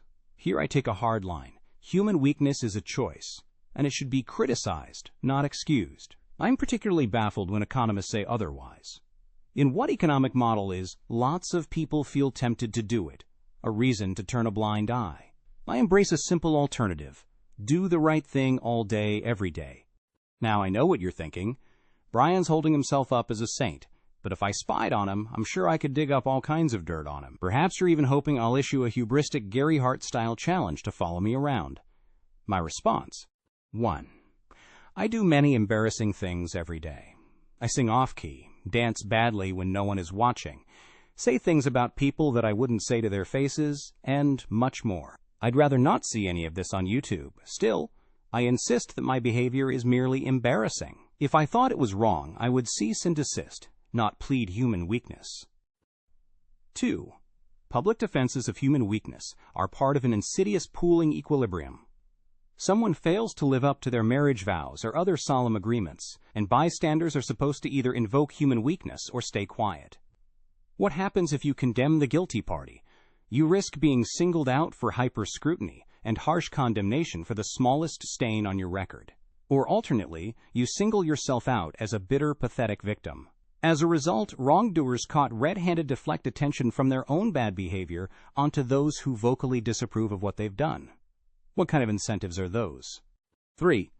Doesn't this contradict my earlier attack on hypocrisy? Not at all. Adulterers who publicly attack adultery are indeed worse than garden-variety adulterers, for the reasons I've previously offered. But people guilty of minor offenses who criticize major offenses are not worse than people who commit major offenses. My friends often chuckle at my Puritanism, but it's a tolerant Puritanism. I'm not telling anyone what kind of contracts and promises to make, but merely to honor the contracts and promises they've made. That's not too much to ask of human nature. September 2nd, 2009. Part 3. A Social Scientist Tours the World. Stop thinking like a tourist. The year is 1997. You visit a lovely rural town in North Dakota. Population 3,000. You take a bunch of pictures with your analog camera to treasure the sweet memories. 20 years later, you return. The lovely rural town is now a regional fracking center. Population 100,000. The charm has vanished beneath a tidal wave of new construction, residential, commercial, and industrial. You take one picture with your smartphone where you shed a tear of sorrow with New Frack City in the background. Your caption, progress? From a tourist point of view, you're clearly right. Lovely rural towns are much nicer to visit than regional fracking centers. Almost anyone who saw before and after pictures would agree with you. The town's gotten far worse. But what's so great about the tourist's point of view anyway? Tourism is just one tiny industry in a vast economy. If a $1 billion fracking industry replaces a $10 million sightseeing industry, that's a $990 million gain for mankind, not a tragedy. The transformation is clearly good for the 97,000 new residents of the town. It's good for everyone who consumes the new petroleum products. And while the original inhabitants will probably gripe about all they've lost, they're free to sell at inflated prices and move to one of the many remaining lovely rural towns. Why then is the tourist's perspective so compelling? Let me count the ways. First, as Bastiat would say, touristic charm is seen, while industrial output is unseen. You pass through a lovely location. You immediately sigh, ah. You pass by a fracking field. You immediately grimace, yuck. To appreciate the wonder of fracking, you have to set aside your gut reaction and visualize the massive and manifold global benefits of cheaper energy. Second, tourists hastily impute their initial disgust to locals. If looking at fracking once makes me feel bad, it must be hell to actually live here. But this impulsive reaction ignores everything we know about hedonic adaptation. Once I got a flat tire outside of Sigmaringen, Germany. When I complimented the guy at the repair shop on his idyllic town, he furrowed his brow and reflected, "Oh, I guess. We don't really think about it." The broader lesson: if you live with beauty every day, you largely take it for granted. And the same goes for ugliness. That's why most people happily live in places most people wouldn't like to visit. Third, tourism has high status in our society.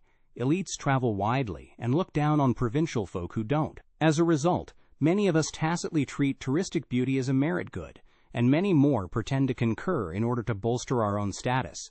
Could elites be right? My default is to say yes, but as merit goods go, tourism seems like a pretty arbitrary selection. This summer, I'm spending a month in France. It's a lovely country. I'd happily spend a year there, just nosing around. But that doesn't mean that France is an especially wonderful country overall. If France had 10 times the population with half of France's current per capita income and none of its famous attractions, I probably wouldn't want to visit it. But all things considered, why wouldn't that be a huge improvement? June 11th, 2017. Social desirability bias versus tourism. In the Yucatan, we stayed at several all-inclusive resorts. These resorts were a good fit for my family. When you're traveling in a third-world country with 4 kids during a pandemic, you want a convenient supply of abundant and tasty food, and enough variety to please each and every picky eater, me included. Since portions were smallish, we routinely ordered 12 to 15 dinners for dinner, all at zero marginal cost. At least in Mexican resorts, tips are appreciated but not expected. Economically speaking, there's a straightforward win-win case for these Mexican resorts. Not only do they make the tourists happier, they make the Mexicans happier by providing them with better opportunities than they have elsewhere in the Mexican economy. If you reconsider this verdict through the distorted lens of social desirability bias, though, a radically different picture appears before your eyes. Once you forget economics, you could easily describe the resort experience in the following sordid way. A bunch of rich foreigners show up in a poor country and take advantage of the locals' desperate poverty. The foreigners relax in the sun and stuff themselves on fried fish and castigan, while the poor Mexicans wait on them hand and foot. The Mexicans toil long hours for low pay, while the rich foreigners cavalierly order margarita after margarita, tequila after tequila. The rich foreigners don't even bother to pick up after their fat, lazy selves. Every day, poor women of color clean their rooms and make their beds. Most of the foreigners treat the workers like inferiors, with a typical attitude somewhere between demanding and rude. Yet no matter how rude the guests may be, the impoverished workers are required to kiss up to the guests. Expressing warmest regards for foreigners who have never spent a single day in poverty is in the job description, and at the end of each meal, the workers can't even count on a tip. Now suppose Mexican law prohibited such resorts, and you wanted to end the ban. Just imagine how easily the defenders of the status quo could demagogue. These resorts allow rich foreigners to exploit poor Mexicans. They are an affront to decency, to dignity. Why should we let rich foreigners gorge themselves while innocent Mexican children go to bed hungry? Mexicans deserve good jobs, not this basura. The result of this demagoguery, naturally, would be to prevent Mexicans from bettering their condition. Bettering? What a great concept. It captures the idea of improvement without falsely promising that the end result will be good in absolute terms. The key economic point: banning resorts saves no Mexican children from hunger. Banning resorts would rather cause Mexican children to be hungry by depriving their parents of the best jobs they can get. The reason why Mexicans toil in all-inclusive resorts despite all the obvious drawbacks is that their other prospects are worse, often much worse. Just talk to the guy desperately peddling straw hats on the beach. At this point, it's tempting to enthuse, let's just have a dialogue about this. The demagogues have their view, economists have theirs. Let's try to reach a consensus. To this, I once again say, dialogue? We don't need no stinking dialogue. Dialogue hands social desirability bias a massive home field advantage. Far better to let observed choices prevail over mere words. Still, how can rich foreign tourists be happy at their resorts? Truth be told, the vast majority are, like almost all human beings, selfish and oblivious. And that's largely for the best. If the tourists' consciences pain them, their main reaction would be to stay home, not come and tip generously. What about me? I may be just as selfish as the rest of the tourists, but since social science is my life, I can't be oblivious to any social world around me. What keeps me feeling comfortable, honestly, is the faces of the workers. Even when they're off the job, most of them seem quite content. While I wouldn't want to have their jobs, the magic of hedonic adaptation allows even humble resort employees to feel pretty good about their lives. That's not just psychological theory. It's observed fact. The broader lesson. As I tell my kids at a young age, many things in life sound bad but are good. Rich foreigners living it up in the third world is one of those things. And the list goes on and on and on. December 28, 2020. Why Florida is my favorite state. Greg Mankiw wonders why Florida is my favorite state. I'm happy to answer, but must begin with a methodological preamble. In a revealed preference sense, everyone's favorite state almost has to be wherever he resides. If I really preferred Florida to Virginia, I'd move there, right? To wiggle free from this tautology, you have to somehow distinguish between a state's deeply rooted features and coincidental advantages. This sounds arbitrary, but isn't hard in practice. Weather? Deeply rooted. Proximity of your best friends? Coincidental advantage. High real estate prices? Deeply rooted. Favorite restaurant 5 minutes away? Coincidental advantage. Virginia has massive coincidental advantages for me. I have a dream job for life at George Mason. Most of my friends live nearby, and my wife has an excellent job in the area. Since I never want to retire, I'll probably never leave Virginia. But in terms of deeply rooted features, Florida has the best overall package in the 50 states. The top 5 points in Florida's favor. 1. Weather. I used to care little about the weather, but once you have kids, you really start to appreciate pleasant days for outdoor fun. And for me, Florida has the best weather in the country. Most of the state has year-round warmth and sunshine. Many observers complain about Floridian humidity, but I prefer it. While I grew up in California, I now find California painfully dry. Florida beaches are also much more inviting than California's. Even in San Diego, the water is freezing. 2. Real estate. Florida has the best quality-price combination in the country. It has ubiquitous cheap housing in idyllic locations, plus tons of reasonably priced luxury estates. Growing up in California gives you the idea that only rich people can afford to walk to the beach. If I had Mankiw money, I'd buy one of the many mansions that stretch from lake to beach, with a personal tunnel under the road, and I'd walk barefoot on the beach every night. 3. Politics. As a libertarian, I value freedom for myself and others. At the same time, though, I realize that policy differences between U.S. states are modest. In the Mercatus Center's latest overall freedom rankings, Florida comes in 23rd. Not bad, but not great. However, Florida is perfect on one measure that personally matters a lot to me. It has no income tax, and its sales tax is only 1 percentage point higher than Virginia's. In any case, the political feature that personally matters most to me is whether I can easily forget about the existence of state government. I can do so in Virginia, and I'm confident I could do the same in Florida. I cannot do this in California, where the state government invents new problems and rams dubious solutions down your throat day after day. 4. Attitude. I prefer to be around people who are cheerful, or at least content, and as far as I can tell, Floridians are near the top. Who isn't? Californians, for starters. Where else do the checkers at the supermarket lecture you on your duty to recycle? This actually happened to me. 5. Immigrants. I prefer to live in areas with lots of immigrants, and Florida has tons. What's so great about being around immigrants? I highly value cosmopolitan tolerance and resent patriotic solidarity. I like being around people who know the difference between real problems and first world problems. And I like being places where nativists don't assume I share their concerns. P.S. Manque also asked about my favorite Floridian locations. To live, the Gold Coast. To visit, Miami, Orlando, and Key West. December 24, 2014.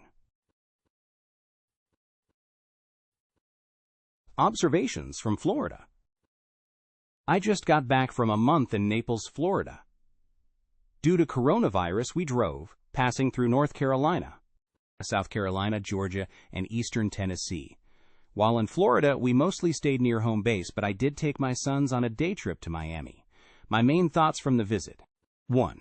The day we left for Florida, the 7-day moving average for new coronavirus cases in the state was 742 per day. Yesterday it was over 11,000, roughly 15 times higher. Deaths have increased far less, but I honestly don't know how much of the disparity comes from lags, younger patients, improved treatment, data issues, or something else. The old adage, if you're not confused, you don't understand what's going on, holds. Doomsayers still strike me as overconfident, but so do optimists. I wouldn't be shocked if every state in the U.S. is doing well in 3 months. I wouldn't be shocked if every state in the U.S. looks worse than Florida in 3 months. 2. If you think you know better, you should be publicly betting. End of story. If you don't, I don't take your idle punditry seriously. Neither should anyone else. 3. We stayed less than a mile from the beach. When we first arrived, the crowds looked frighteningly packed. After actually entering the beach, however, I realized that almost every group was socially distanced. The beach is a big place, and the ocean even bigger. Still, I was struck by the fact that hardly anyone walked an extra 5 minutes down the beach to increase their social distance by a factor of 5 or 10. Instead, they bunched up by the entrances. 4. When we arrived, Florida was obviously more legally open than Virginia. Though half the tables were closed, restaurants were often still packed. Some bars overflowed. There were no lines to enter grocery stores, even Costco, and no obvious shortages on the shelves. Now, however, it's hard to see much difference in what's legally permissible. But Floridians exhibited far less social anxiety than Northern Virginians. An optimist would probably say that our social anxiety is what keeps Virginia from becoming the next Florida, but I wouldn't be so sure. 5. The main thing I miss from Naples is the Prado Theater. Their business model baffles me. My family bought an absolute majority of the tickets for 7 out of 8 movies we saw. We had the whole theater to ourselves twice. The theater had temperature checks, but the checker told me that he'd never detected a single feverish customer. Since tickets were only $5 and the theaters were huge, I wonder if we even defrayed the cost of the air conditioning. Perhaps the owners were consciously losing money, treating the reopening as a chance to rebuild customer goodwill? Or was their reopening an outgrowth of the Paycheck Protection Program, which effectively gives firms money to retain employees even if they sell nothing? 6. Other than the wretched, we only watched old movies. The experience reminded me how light-handed Hollywood's left-wing indoctrination was until 2015 or so. Trading Places shocked my sons. Despite its anti-hereditarian theme, many moderns would quail at its ubiquitous stereotyping. 7. Though Florida is probably still my favorite state, I haven't visited during the summer since 1986. Air conditioning, pools, and beaches make the heat bearable. but the mosquitoes are the worst I've ever encountered, in both quantity and potency. 8. Food was actually hard to get in Greensboro, North Carolina, due to riots. By dinner time, both restaurants and grocery stores were closed, even in suburbs. Luckily, a more remote town stayed open.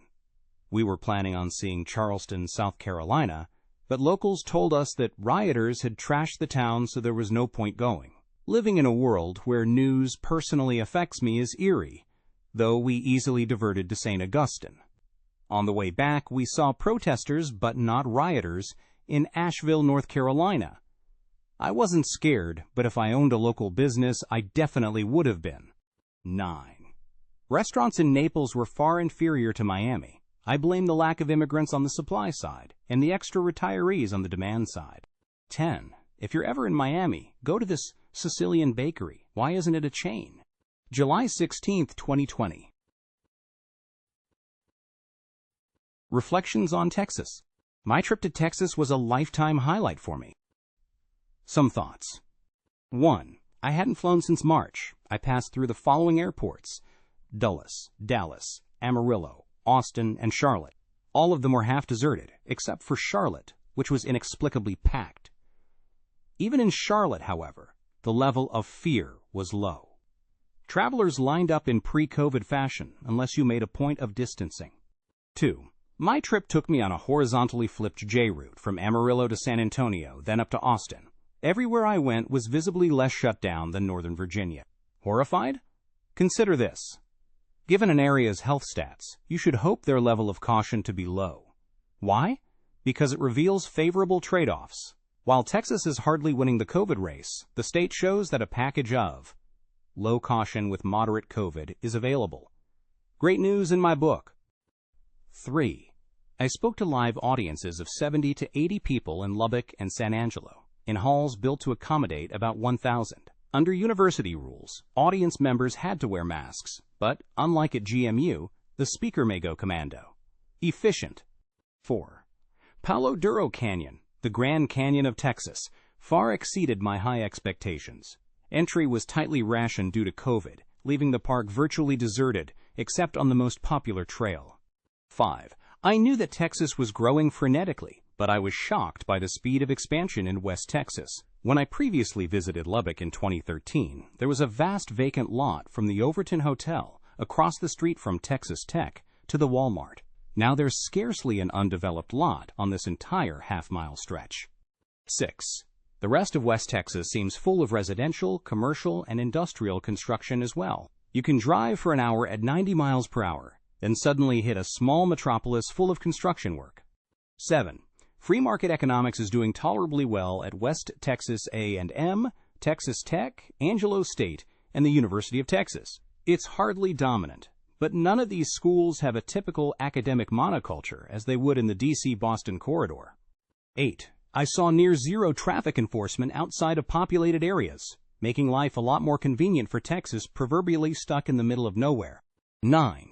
Other than abandoned farmhouses, I saw no slums or bad areas of town anywhere in Texas. All of the new construction looked solidly middle-class or better. Caveat: Austin has multiple tent cities for the homeless, though all the ones I witnessed were out of sight of normal residential areas. The largest tent cities were under Austin's freeway bridges. 10. Texas German country is only homeopathically German, but the National Museum of the Pacific War in Fredericksburg is one of the finest war museums I've ever visited. Fans of deep roots theories understandably point to the fact that Japan's pre-war strengths allowed them to rapidly recover from military defeat. But if deep roots matter so much, how did one of the most entrenched militocracies in history become one of the world's most pacific democracies? Who seriously expects Japanese militarism to revive in the 21st century? 11. Circa 2008, a car service drove me from the public choice meetings in San Antonio to speak at South by Southwest in Austin. The 75-mile journey went through vast vacant stretches. When I retrod the same route last week, there was scarcely an undeveloped block. You can see wilderness from the highway, but are never out of sight of residential, commercial, or industrial properties, with additional construction well underway. 12. My dear friend Steve Kuhn sponsored a jaw-dropping meetup at his Mountain View estate. Attendees went around the pool introducing ourselves to the group. Less than half of the guests were originally from Texas. Anyone who said they'd fled California or the Northeast got a spontaneous round of applause. 13. Last spring, Steve Kuhn planned to launch a pro-immigration music festival in Austin. When COVID ruined his idea, he decided to build a permanent pro-immigration venue, featuring an enormous miniature golf course, self-serve brewery and winery, pickleball courts, a vast beer garden, a live music stage, and much more. The name of Kuhn's new theme park is Dreamland. And since Steve does not think small, the facility is nearly complete and will open in November. Steve gave me a surreal advanced tour of the facility, which I expect will make the next edition of the DK Eyewitness Travel Guide USA. Don't miss the giant blow-up from Open Borders near the end of the mini-golf course. 14. The official per capita GDP of Texas is only slightly above average for the U.S. On the ground, however, living standards seemed much higher, especially for working and middle-class residents. In every part of Texas I saw, almost any two-earner couple could instantly afford a 3-bedroom house. Nice places outside of Austin were starting at $180,000. 15. Lots of Texans I talked to fretted that non-Texan migrants from the rest of the United States were turning Texas blue.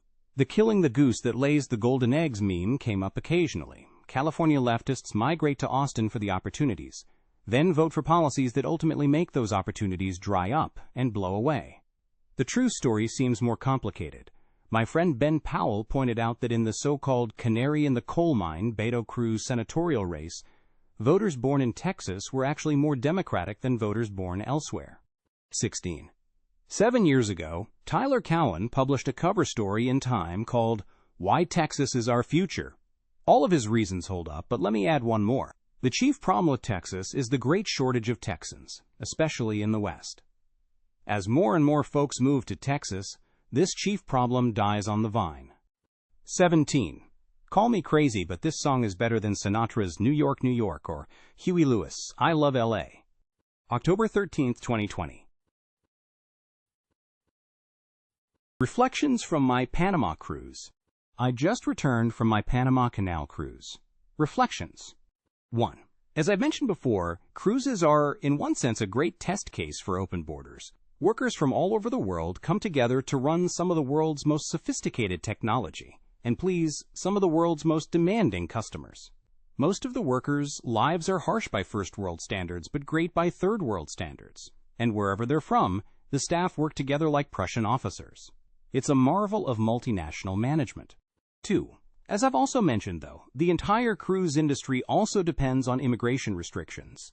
Cruising is affordable because labor costs are very low by first world standards. Under open borders, these well-trained, highly motivated maritime workers would take advantage of the far better job opportunities available on dry land, drastically raising the price of cruising. 3. If you've ever wondered if capitalism is turning human beings into machines, taking a cruise will feed your fears. The cabin stewards, for example, spend 10 to 12 hours a day making every room on their watch spotless. Then they disappear into the lightless belly of the ship, re-emerging the next day to begin their duties again. An occasional shore leave aside, they work 7 days a week. 4. If you've ever wondered if cosmopolitanism can really function, taking a cruise will feed your hope. Filipinos, Mexicans, Ukrainians, Romanians, Jamaicans, Chinese, Brazilians, and dozens of other nationalities don't just get along. They show more team spirit than any American workforce I've seen. 5. Modern American politics vanish on a cruise ship. There's zero social justice rhetoric or attitude to be found. Passengers and crew all take severe inequality for granted. You might think that's because the customers are demographically Republican, but there's also zero nativist rhetoric or attitude to be found. Elderly American Republican guests interact amicably with foreigners of every description. There's no sign that they're making an effort to overcome their xenophobia. They just apolitically accept the cosmopolitan world that surrounds them. The cruise culture runs on good manners and shared humanity, not identity politics. And yes, you really can turn the identity volume dial close to zero, which is where it belongs. 6. What does the crew think about global development in general, or immigration restrictions in particular? I didn't want to make them uncomfortable, so I didn't ask, but their actions speak louder than words. I'd guess that 90% of the workers originate from the Third World. The fact that they've left their home countries behind to serve spoiled First Worlders is a deafening vote of no confidence in their societies of birth. And when I see this massive ship running like clockwork, I embrace the wisdom of their decisions. Business isn't perfect, but it's far more deserving of their admiration and loyalty than the demagogic governments they've left behind. 7. Falmouth had the most lavish port shopping area. I'd compare it to Reston, Virginia. The area beyond, the thinly inhabited, was fairly poor, but with quite a few middle-class homes mixed in. Our tour guide said that many Jamaicans spend years building their own homes so they can live rent-free, but not property tax-free, for life. The many promising but half-built homes I saw seemed to confirm this. All this made me wonder, if the American poor were allowed to build rent-free shacks on public lands, how many would? 8. Cartagena's skyline sparkles. It's so uniformly new, I'd compare it to the Gold Coast of Jersey City. The old town, however, looks markedly worse, with more than a few people sleeping on the streets and in the parks. A major public fountain was full of garbage. Trash cans were a little hard to find, but not nearly enough to explain the severity of the littering. I was excited to see the Palace of the Inquisition, but the Naval Museum was far better. Using my sons as translators, I asked our cabbie a lot of questions about Venezuelan refugees. He was quite sympathetic to the incomers, and loathed Maduro. "Is he Satan?" I inquired. "No, Satan is scared of Maduro. My ability to distinguish Colombians from Venezuelans is near zero, but the cabbie told us that refugees with money live in the city. The rest live on the streets or in refugee camps outside of town." 9. Panama was the highlight of our trip. Until we sailed through, I only vaguely understood how the canal worked. Indeed, only after we were through did I discover that our ship was well over the old Panamax limit. We had sailed through the all-new third lock. Our tour guide amusingly asked us if we'd been following all the canal news. When we furrowed our brows, he joked, "That's right, you haven't. When the U.S. handed over the canal, everyone predicted disaster, so no news is good news." Panama City was even more eye-popping than Cartagena, and the Miraflores Museum was top shelf. The most economically gripping display explained that the U.S. always ran the canal on a cost basis, whatever that means for a project that opened in 1914, but Panama vowed to run it for profit. I suspect most economists would fret over the static efficiency losses, but would the third lock have ever been built without the carrot of profit? Both are state enterprises, of course, but it's probably far easier for a state-owned firm to operate like a business when almost all of the customers are foreigners. At the end of the day trip, we drove through the port city of Caplan, where the poverty and especially the trash were disturbing. In Caplan, the cruise line wouldn't even allow passengers to walk the town for fear of what might happen. 10. Jamaica's GDP per capita is way lower than Costa Rica's, roughly $5,000 versus $12,000. But Limon had the worst poverty I've ever witnessed. Seriously, the best house I saw in Limon looked worse than the worst house I've seen in Fairfax. The best building on my tour route was clearly the McDonald's. A tour guide later told my sons that the locals are happy to bask inside this consumerist enclave for hours, and the restaurant permits this as long as you make a small purchase. Why the disparity between the statistics and my experience? A little Googling informed me that I was in one of the poorest regions of the country, so that fits.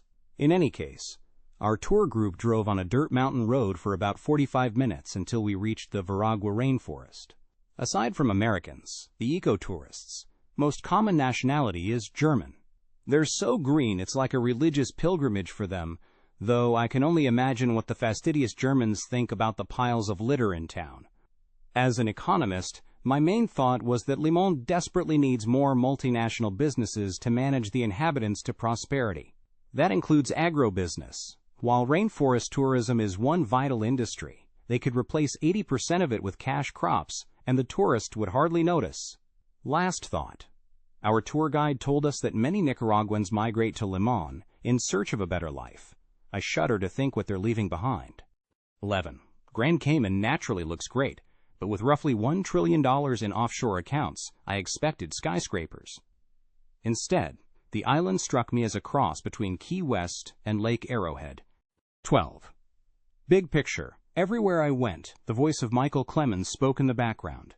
The world is bursting with human talent. They're doing great things all over the world, the third world included. Pre-assimilation runs rampant. But as long as migration barriers stay in place, everyone who chose the wrong parents is working with 2 arms and a leg tied behind their backs. January 17, 2019. Caplans of the Caribbean. I just returned from cruising the Caribbean on Anthem of the Seas. Maybe you've heard of it? Fortunately, no coronavirus panic marred our vacation, and the concluding scare at the dock turned out to be a false alarm. Though I'd seen a little of the Caribbean before, this trip was a heavy dose. After a stop at San Juan, Puerto Rico, we sailed on to St. Martin, Antigua, St. Lucia, and St. Kitts. My social science reflections. 1. I've been writing about Puerto Rico for years. Its great open borders experiment doesn't just put an upper bound on the dangers of brain drain. It also shows that liberalization makes migration serenely snowball rather than frighteningly flood. I was excited then to finally see Puerto Rico with my own eyes. San Juan, at least, met my high expectations. It's a rich and beautiful city, and I didn't merely visit the tourist areas. The country is packed with Walmarts and other big-box retail. Uber works well. I saw near zero remnants of Hurricane Maria, and through my bilingual sons, had 2 fun chats with jovial Uber drivers. Next time, I'd really like to drive the Ruta Panoramica.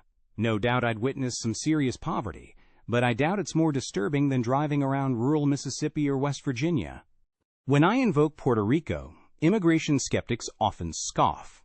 Hurricane Maria aside, they deem Puerto Rico a disaster zone. After all, if it were a U.S. state, Puerto Rico, with a per capita GDP of just $32,000, would be even poorer than Mississippi, right? I call this a willfully misanthropic comparison. To grasp the effects of open borders on Puerto Rico, you have to ask, how would Puerto Ricans be doing if they didn't enjoy free migration to the U.S.? To answer that question, you've got to look not at Mississippi, but at other Caribbean islands, which I then proceeded to do. 2. Our next stop was St. Martin, the Dutch side.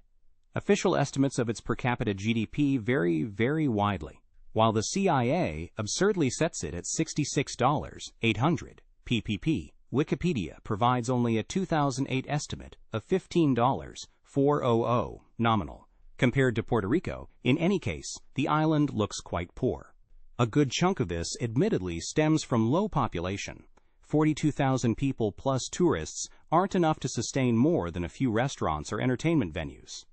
Even taking population into account, however, living standards look low. Desperate peddling of tourist wares is a common job. Roads are bumpy. The shiniest business we saw was a KFC. The biggest grocery store we found wasn't bad, but about a third of the refrigerated shelves were empty. There's no Uber, but since there are plenty of taxis, I blame regulation. After scuba diving, awesome. We taxied to the local tropical zoo, which sadly turned out to be shuttered since Maria. What explains the gap between the official economic statistics and what we saw? The simplest story is that a few super-rich expats drive up the average, but it's hard to believe that's close to the whole story. The next explanation is that I'm such a spoiled American that almost everywhere on Earth looks impoverished to me. Another is that the statistics are fake, but wouldn't countries want to overstate their poverty to get extra foreign aid? Last, CPI bias is plausibly astronomically unfavorable in small islands where there's not much to spend your money on. As I told Tyler, there are odd parallels between small Swiss towns and these Caribbean islands. In both places, even the rich have little to buy. While we're on the subject of CPI bias, the internet has clearly been a nearly unmeasured godsend for the whole region. In 1990, islanders would have been cut off from 99% of humanity's cultural bounty. Today, the curious can sample and savor this bounty for modest connection fees. 3. Then we sailed on to Antigua, a subset of Antigua and Barbuda, with recent per capita GDP estimates of $17,500 nominal and $28,000 PPP. It did indeed look a little richer than St. Martin, though that too could be confounded with higher population. The downtown was fun to see, but the roads were bumpy and even the main sidewalks poorly maintained. While shuttling to snorkeling, we saw a huge sports stadium, 10,000 seats, largely funded by the government of mainland China. Other islands, in contrast, seemed oriented toward Taiwan. There were fewer desperate peddlers, but almost no businesses even in the historic downtown. As Richard Scarry famously inquired, "What do people do all day?" 4. Next we saw St. Lucia. Geographically, it was the most beautiful of the islands. The pitons are splendid, and we passed some scenic harbors and resorts. Economically, though, St. Lucia looked the worst. This fits with official statistics, which put its per capita GDP at $10,000 nominal and $15,000 PPP. Even though it has roughly twice the population of Antigua and Barbuda, the KFC was again the shiniest business we saw. The main downtown church was closed, and the nearby park contained about a dozen apparently homeless men, though perhaps they were just relaxing and drinking alone. Desperate peddling was intense. The local police seemed to be one of the main employers. 5. Our last stop was on St. Kitts, a subset of St. Kitts, and Nevis, whose per capita GDP of $19,000 nominal and $31,000 PPP make it the richest island we saw after Puerto Rico. Since we spent 6 hours hiking Mount Liamuiga, the local volcano, we never walked the town. Yet we did get to see a long stretch of one of the main coastal highways, and the country did indeed look marginally richer than Antigua. My hiking guide described himself as fascinated by economics, and we had a good amount of time to chat. He suffered from severe pessimistic bias. I tried in vain to calm his fears that U.S. agribusiness faced imminent crisis. When he playfully accused me of having naive faith in mankind, I told him, "No, I just believe in business." He mentioned his Netflix subscription, but I didn't have time to rhetorically build on that foundation. My guide knew a handful of islanders who worked in the UK, but viewed his countrymen as deeply provincial. Cruise ships dock all the time in St. Kitts, but when I asked him if he knew anyone who worked on such a ship, he insisted it's not something they would ever think about as a possibility. This surprised me, because workers of Caribbean origin were fairly common on my ship, especially relative to their countries' populations. 6. Are the latter 4 islands the ideal comparison group for Puerto Rico? Not really. Antigua, St. Lucia, and St. Kitts are all former British colonies, and St. Martin's is so anglophone that it might as well be. A better approach is to compare Puerto Rico with other former Spanish colonies. The Dominican Republic is the most obvious counterpart. Since the latter's per capita GDP is only $9,000, Puerto Rico's open borders experiment look even better. 7. I've repeatedly heard people claim that open borders would turn the U.S. into Haiti. On this journey, I was struck by the fact that almost nowhere in the Caribbean is remotely as awful as Haiti. St. Martin, Antigua, St. Lucia, and St. Kitts all have roughly the same demographics as Haiti. All are 90% plus black. They all have roughly the same history of hellish slave plantations. Furthermore, according to the least bad estimates, their national average IQs are all extremely low. St. Lucia comes in second to last on Earth, with an average national IQ of 62 versus Haiti's 67. Despite these parallels, St. Lucia roughly matches average global per capita income, and St. Martin, Antigua, and St. Kitts are comfortably above this average. 8. With the able assistance of Nathaniel Betchoffer, I've pointed out that deep roots theories of national development are highly sensitive to population weighting. If you count China and India as 2 data points, the empirics say that national ancestry matters a lot. When you weigh countries by their populations, however, national ancestry barely matters at all, because the 2 most populous countries on Earth have done poorly in modern times despite their illustrious histories. Critics have pushed back. Each country should count as a separate experiment, so we should base our worldviews on the unweighted results. Yet in that case, each and every tiny upper-middle-income Caribbean country should statistically count as much as China and India. I just checked Potterman and Weil's data and found that none of my last 4 islands is actually in their sample. Haiti and Jamaica are, but even the Bahamas fell through the cracks. If we redid Deep Roots estimates with 10 more Caribbean data points, I predict that their results would markedly attenuate. So would Garrett's main findings in HiveMind. Personally, I continue to think that population weighting is the way to go in cross-country regressions. If you disagree, though, you'd really better add the island nations of the Caribbean to your sample and watch what happens.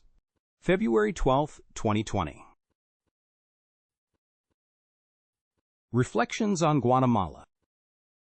I first journeyed to Guatemala 20 years ago, hosted by Universidad Francisco Marroquín. Just 2 weeks ago, I returned for a delightful extended visit, accompanied by my Spanish-speaking elder sons and former Econlog blogger Jim Schneider. I spent over a week doing guest lectures at UFM, then gave Friday's keynote talk for the Reason Foundation's Reason in Guatemala conference. During our trip, we were also able to visit the awesome Mayan ruins of Tikal and Yaca. Here are my reflections on the experience. 1. Guatemala has dramatically improved over the last 2 decades. Multinational businesses are now all over Guatemala City. You predictably see restaurants and luxury products, but also plenty of businesses that cater to average Guatemalans. Local grocery stores are packed with familiar international brands and products. There are multiple Walmarts. Even Costco is there. Doing business is price smart. We argued about whether the Oakland Mall was more impressive than Tyson's Eye, but it was definitely a tough call. Smartphones are naturally ubiquitous. Whenever we strayed from the tourist areas, we saw ordinary citizens enjoying simple material pleasures like polo campero. 2. When I last visited Guatemala, the high-end businesses seemed grossly overbuilt. The shiny malls were almost empty. Now, however, Guatemalans actually seem to be consuming the fruits of progress. The cavernous Oakland Mall was packed at lunchtime on a weekday, and the pedestrianized streets near the National Palace were full of locals. La Aurora Zoo was world-class, but we saw no other foreign tourists. 3. Our sponsors at UFM strove to keep us perfectly safe. For the first few days, they drove us everywhere. Yet almost every local assured us that 4 guys walking around Zone 10 in broad daylight were extremely secure. By the end, we were walking comfortably through a wide range of neighborhoods, though only by day. Crime is clearly down, thanks in no small part to massive private security. Even small stores often have heavily armed guards, and razor wire is almost always in your field of vision. 4. The greatest danger to pedestrians is probably the poor sidewalks. There are many dangerous pits even in elite neighborhoods. The problem is so dire and the cost of fixing it is so small that I'm surprised that local businesses haven't raised money to solve it. I know Latin America's philanthropic tradition is weak, yet good publicity aside, wouldn't the Oakland Mall soon recoup a $50 to $100K investment in the surrounding sidewalks? Would local government really block this public-spirited initiative? 5. We didn't have to walk far to see absolute poverty. No one looked malnourished, and even kids living in shacks and huts usually wore new, store-bought clothes. Still, we saw families living in shacks in Guatemala City, especially near the airport, and huts, especially on the drive to Yaca. During one severe traffic jam, we saw kids under 10 washing car windows. We also witnessed several families of clowns busking in the streets. 6. By official measures, Guatemala is dramatically poorer than any of the Caribbean islands we recently toured, with per capita GDP of $3,200 nominal and $7,600 PPP. Yet this is mightily difficult to reconcile with what we saw with our own eyes. Overall, the Caribbean islands looked a lot like the road from Flores to Yaca, a mixture of modest modern houses and primitive shacks and huts. Everything else in Guatemala looked vastly better than St. Martin or St. Kitts. While this partly reflects higher population, the biggest contrast is that almost every Guatemalan appears to have useful work to do. The Caribbean islanders, in contrast, have high levels of desperate peddling and outright idleness. 7. Guatemalan prices confuse not only us, but local economists as well. Grocery prices are very high. Guatemala's Price Mart and my local Costco sell many identical goods, so I can confidently say that the former's prices were roughly twice as high as I normally pay. Local chains were even pricier. One prominent local businessman blamed Guatemala's low port capacity and impishly shared his thrilling plans to build a big new port in the near future. Restaurant meals aren't cheap either. Everything from fast food to premium steaks costs about the same as it would in Virginia. The only product that was blatantly cheaper than usual was Uber, about 1/3 of the U.S. rate. Since gas prices were a bit higher than in Virginia, drivers' take-home pay must be low indeed. Other services, such as tour guides, were also big bargains. 8. As I toured Guatemala, I couldn't help but notice how happy the people looked, especially the women. I wondered if my impression could just be confirmation bias. But now that I'm back home, I'm confident that the contrast is stark. Guatemalan men look at least marginally happier than American men. Guatemalan women look much happier than American women. You could say that this merely reflects cultural differences in expressiveness, but that strikes me as sheer stubborn denial. 9. UFM was the jewel of our visit. UFM could well be the most beautiful of the 100-odd universities I've toured in my life. Built in a ravine, it elegantly blends distinctive architecture with gorgeous tropical flora. UFM also hosts 2 stunning museums, Popol Vuh, Archaeology, and Ixchel, Textiles. Best of all, UFM is an academic libertarian paradise. The ideas and imagery of my intellectual heroes adorn the whole campus. Milton Friedman, Ayn Rand, and Ludwig von Mises are only the beginning. Yet there is no sign of dogmatic orthodoxy. Good manners prevail. Faculty and students are eager to hear new ideas and debate old ones. Unlike most other institutions, UFM administrators are especially intellectually engaged. UFM President Gabriel Calzada Alvarez was overjoyed to talk ideas with my sons for hours. 10. The students of UFM look even happier than the rest of their countrymen. You could say this is because they're drawn from Guatemala's richest families, but so are Americans in the Ivy League. And those kids are hardly pictures of good cheer. The gender gap was so big that I wouldn't have believed it if I hadn't seen it with my own eyes. Female UFM students appear extraordinarily happy. UFM Econ's male/female ratio is also strangely low. Several of the classes I taught were virtually all female. 11. My Guatemalan audiences took to open borders like fish to water. The cultural and political threat of Muslim immigration was the sole recurring objection. In Guatemalan eyes, Latin America and the U.S. share a common Judeo-Christian culture. So many were surprised to hear how many U.S. citizens view Latin Americans as culturally alien or even unassimilable. 12. On the latter issue, the Guatemalans are plainly correct. Pre-assimilation to the North American way of life is prevalent and intense. Virtually everyone at UFM speaks and understands English well. About 1/5 of the public signs in Guatemala City are entirely in English, and an additional 1/3 are in Spanglish. The Guatemalan elite already lives the American dream, más o menos. The average Guatemalan struggles to do the same. A dozen different people emphatically described Guatemalans as deeply conservative, but Tarantino was on TV every time I flipped the channels. 13. Even Guatemalan libertarians rarely complained about specific domestic government policies, but if you look at their economic freedom of the world ranking, there is plenty to decry. Guatemala gets great scores on size of government and sound money, and a good score on freedom to trade internationally.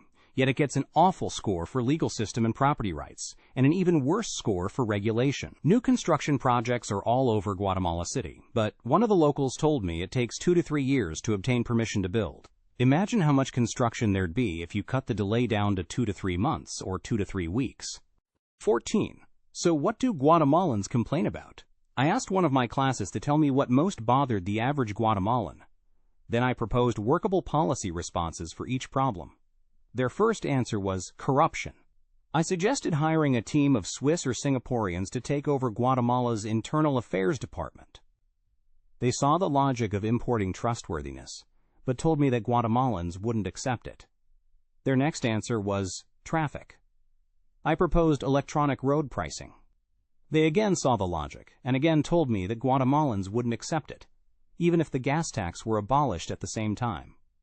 My students also saw crime, especially kidnapping, as a grave problem. They were almost dumbstruck when I suggested a big switch from incarceration to flogging, even though Guatemala's indigenous peoples already heavily rely on corporal punishment. In a poor country plagued by corruption and crime, the case for flogging is mighty indeed. Just ask criminal justice reformer Jason Brennan. 15. If I had to move to another country, Guatemala would be high on my list. First and foremost, I love the UFM community. American liberalism and conservatism are intellectual dead ends, and I would enjoy forever escaping from both. I also prefer to be around very happy people, and on that score, Guatemala handily beats the USA. Guatemala does have some scary features, but the longer I stayed, the more I relaxed. Yet for now, I continue to prefer the U.S. wages are obviously much higher here, and PPP measures notwithstanding, a dollar goes further in the U.S. than in Guatemala. 16. The Mayan archaeological sites we visited deserve all the hyperbolic adjectives people apply to them. The contrast between the pyramids and the palaces, however, is vast. The pyramids leave you thinking, human beings made these? Without wheels? As well as, they performed human sacrifices here? What the hell was wrong with these Mayans? The palaces of the Mayan leaders, in contrast, look smaller than many apartments in Fairfax. To reverse Galbraith, the Mayan elite lived lives of public affluence and private squalor. March 2, 2020. Reflections on the Yucatan. I just got back from 2 weeks in the Yucatan. Overall, a fantastic trip. Though Tyler told me we were crazy to go to Mexico during COVID, I'm sticking to the life course I set last June. And since almost all our activities were outdoors, we felt very safe. After factoring in the lower quality of Mexican health statistics, I'm still a little more nervous here in Texas. In any case, here are my thoughts on our Yucatanian odyssey. 1. We stayed in Cancun for 5 nights, then spent 2 nights in Chichen Itza, 2 nights in Mérida, and 4 nights in Playa del Carmen. Partly due to COVID, we drove in Mexico for the first time. 2. I was expecting to witness dire COVID-related poverty, but Chichen Itza and Xcaret were hopping. Throughout the peninsula, I witnessed ample, desperate peddling, but less begging than you'd see in almost any American city.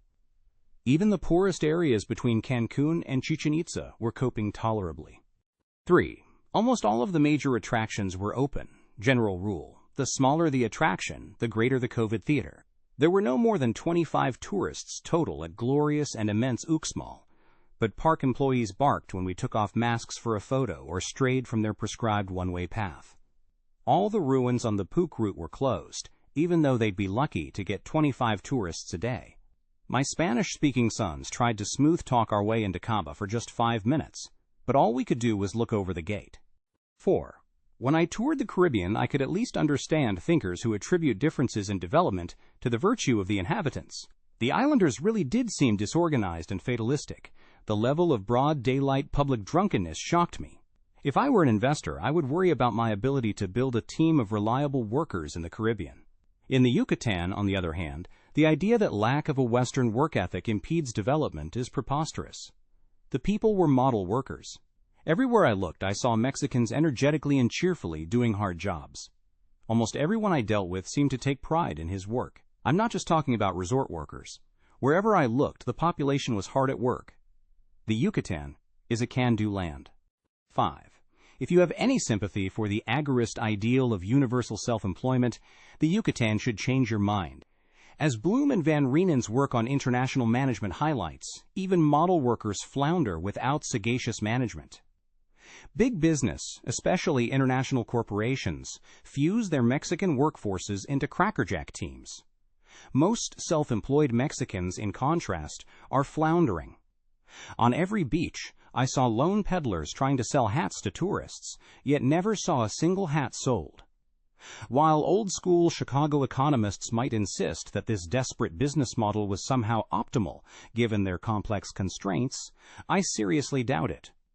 The problem is that high-quality business management is too scarce in Mexico to give every Mexican the opportunity for high-productivity formal employment.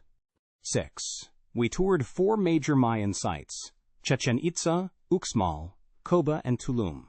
Each filled me with a sense of alien wonder, but the ubiquity of human sacrifice in Mayan religion weighed on me the whole time. The mere fact that a major civilization embraced human sacrifice so thoroughly and durably makes me shake my head at not only religion but humanity itself. 7. Our Chichen Itza tour guide insisted that human sacrifice was voluntary. He also embraced the view that the winners, not the losers, of the Mayan ballgame were sacrificed. At minimum, I'd say, how could you possibly know that? The fact that official accounts claimed that the victims saw death as an honor is hardly probative. It's scarcely better than saying that the Jonestown massacre was voluntary because Jim Jones said so, nor should we retreat to agnosticism. Darwin alone should give us a mighty prior that human beings want to live and reproduce, not drown in a sacred cenote, or have their living hearts ripped out. 8. Chichen Itza has the most ubiquitous desperate peddling of any tourist site I've ever seen. When I grilled my tour guide about how these businesses work, he explained that every peddler has an informal property right to his location in the park. The peddlers near the front almost certainly do the best, while those in the remote sections of the park eke out a bare existence. According to my guide, peddlers can bequeath their spots, so the same vending table we see today was probably once run by the current vendor's parents and grandparents. 9. Driving in Mexico was much better than I expected. The roads are probably better than in the U.S., though the number of roads is far fewer, with almost no gas stations in remote regions. The biggest problem is the extreme inequality of vehicle quality. Even on the highways, many of the cars are too frazzled to go 100 kilometers per hour. If you have a modern car, as I did, you have to either slow down to a crawl or continuously pass struggling vehicles, usually on the wrong side of the road. Fortunately, Mexicans driving low-performance vehicles were extremely courteous. While many American drivers speed up when you try to pass them, Mexicans drive halfway off the road to make passing easier. 10. While we're on the subject of Mexican inequality, my experience convinces me that official statistics greatly understate it. Wikipedia reports after-tax/after-transfer Gini coefficients of 0.38 for the U.S. and 0.48 for Mexico. Looking at the Yucatan, though, I'd say about 10% of the people are living on under $2,000 per year, and about 10% are living on over $50,000 a year. About 70% of the people at fancy resorts were Mexicans. I know that COVID distorts these numbers by scaring off foreign tourists and depressing prices, but still. 11. Growing up in Los Angeles, I was raised to be terrified of Mexico. The implicit model was: the typical Mexican is extraordinarily prone to both property and violent crime. In 1990, this was a severe exaggeration. Mexico's murder rate was only 50% higher than America's. Now, however, the disparity is far greater. In 2017, Mexico's murder rate was almost 400% higher. How do I reconcile this with my direct observation of the hard-working, respectful, and frankly docile people of the Yucatan? My best story so far. While the median Mexican is wonderful, high Mexican inequality extends to virtue as well. Mexican crime gangs are like wolves among the sheep, a handful of villains terrorizing a vast, gentle population. 12. If true, this story sheds new light on the tragic history of violent revolution in Mexico, and presumably the culturally similar nations of Spanish America as well. Socialist and nationalist revolutionaries are Latin America's most successful criminal gangs, augmenting sheer brutality with fanatical ideology. The average person in these countries, however, craves tranquility and opportunity. Revolutionaries are a handful of wolves who make daily life hell, all the while vainly promising a heaven on earth that never comes. Unlike ordinary criminal gangs, however, Latin America's revolutionaries have global legions of defenders and apologists. I've said it before, and I'll say it again. Some men just want to watch Mexico burn. 13. Best easy-to-overlook place in the Yucatan, Choco Story across the street from Uxmal. They call it a museum, but it's really a chocolate jungle park and a place of wonder. Try one sip of their bitter, authentic Mayan hot chocolate, then add sugar and spice to enjoy the best hot chocolate you've ever tasted. Hand-feed the monkeys. And if you go to Chichen Itza, stay at the Hacienda Chichen. Our first night, we were the only customers in this wonderful resort, where the staff's response to every request is, "Claro." During non-COVID times, you can even walk straight to Chichen Itza. Do yourself a favor and book today. December 21st, 2020. Observations from Europe. Just got back from a month in Europe, where I was a visiting professor at the University of Munster, teaching a short course in advanced public choice. Along the way, we drove to London for the Institute of Economic Affairs Think Conference and to Heidelberg to address European Students for Liberty. Overall, a month of fantastic intellectual and aesthetic experiences, and I can't thank all my gracious hosts enough. Random observations. 1. I was based in Munster, near the Dutch border, the historic home of the original Khmer Rouge-type communist revolution. From 1534 to 5, Anabaptist fanatics seized power and established a theocratic communist dictatorship, predictably drenched in blood. While 20th century socialists minimized their crimes, Rothbard's gruesome account seems right to me. A crucial part of the Anabaptist reign of terror was their decision, again prefiguring that of the Khmer Rouge regime in Cambodia, to abolish all private ownership of money. With no money to purchase any good, the population became slavishly dependent on handouts or rations from the power elite.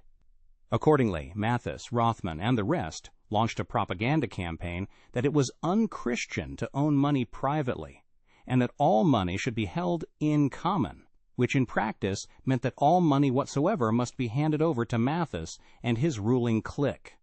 After 2 months of unremitting propaganda, combined with threats and terror against those who disobeyed, the private ownership of money was effectively abolished in Munster. The government seized all the money and used it to buy goods or hire workers from the outside world. Wages were doled out in kind by the only employer, the theocratic Anabaptist state. Food was confiscated from private homes and rationed according to the will of government deacons. Also, to accommodate the host of immigrants, all private homes were effectively communized, with everyone permitted to quarter themselves everywhere. It was now illegal to close, let alone lock, one's doors. Compulsory communal dining halls were established, where people ate together to the readings from the Old Testament. Totalitarianism in Munster was now complete. Death was now the punishment for virtually every independent act. Capital punishment was decreed for the high crimes of murder, theft, lying, avarice, and quarreling. Death was also decreed for every conceivable kind of insubordination, the young against the parents, wives against their husbands, and, of course, anyone at all against the chosen representative of God on earth, the government of Munster. Bernd Knipperdolink was appointed high executioner to enforce the decrees. The only aspect of life previously left untouched was sex, and this deficiency was now made up. The only sexual relation now permitted by the Bockelson regime was marriage between two Anabaptists. Sex in any other form, including marriage with one of the godless, was a capital crime. But soon Bockelson went beyond this rather old-fashioned credo and decided to enforce compulsory polygamy in Munster. Since many of the expellees had left their wives and daughters behind, Munster now had 3 times as many marriageable women as men, so that polygamy had become technically feasible. Bockelson convinced the other, rather startled preachers by citing polygamy among the patriarchs of Israel, reinforcing this method of persuasion by threatening any dissenters with death. Compulsory polygamy was a bit much for many of the Munsterites, who launched a rebellion in protest. The rebellion, however, was quickly crushed, and most of the rebels put to death. The rest of the male population also began to take enthusiastically to the new decree. Many of the women reacted differently, however, and so the elders passed a law ordering compulsory marriage for every woman under, and presumably also over, a certain age, which usually meant becoming a compulsory 3rd or 4th wife. Since marriage among the godless was not only invalid but also illegal, the wives of the expellees became fair game, and they were forced to marry good Anabaptists. Refusal of the women to comply with the new law was punishable, of course, with death, and a number of women were actually executed as a result. 2. German master's students are even more reluctant to participate than American undergraduates. Eventually, however, I found a topic that drew them out: the political economy of environmentalism. In my lecture on expressive voting, I argued that popular environmental policies are often driven by expressive, not instrumental concerns, as evidenced by pronounced disinterest in trade-offs, cost-benefit analysis, and creative ways to take the easy way out. There are 663,000 square miles in Alaska, so why not use 0.1% of that area for an immensely valuable pipeline? My students' favorite answer was the slippery slope.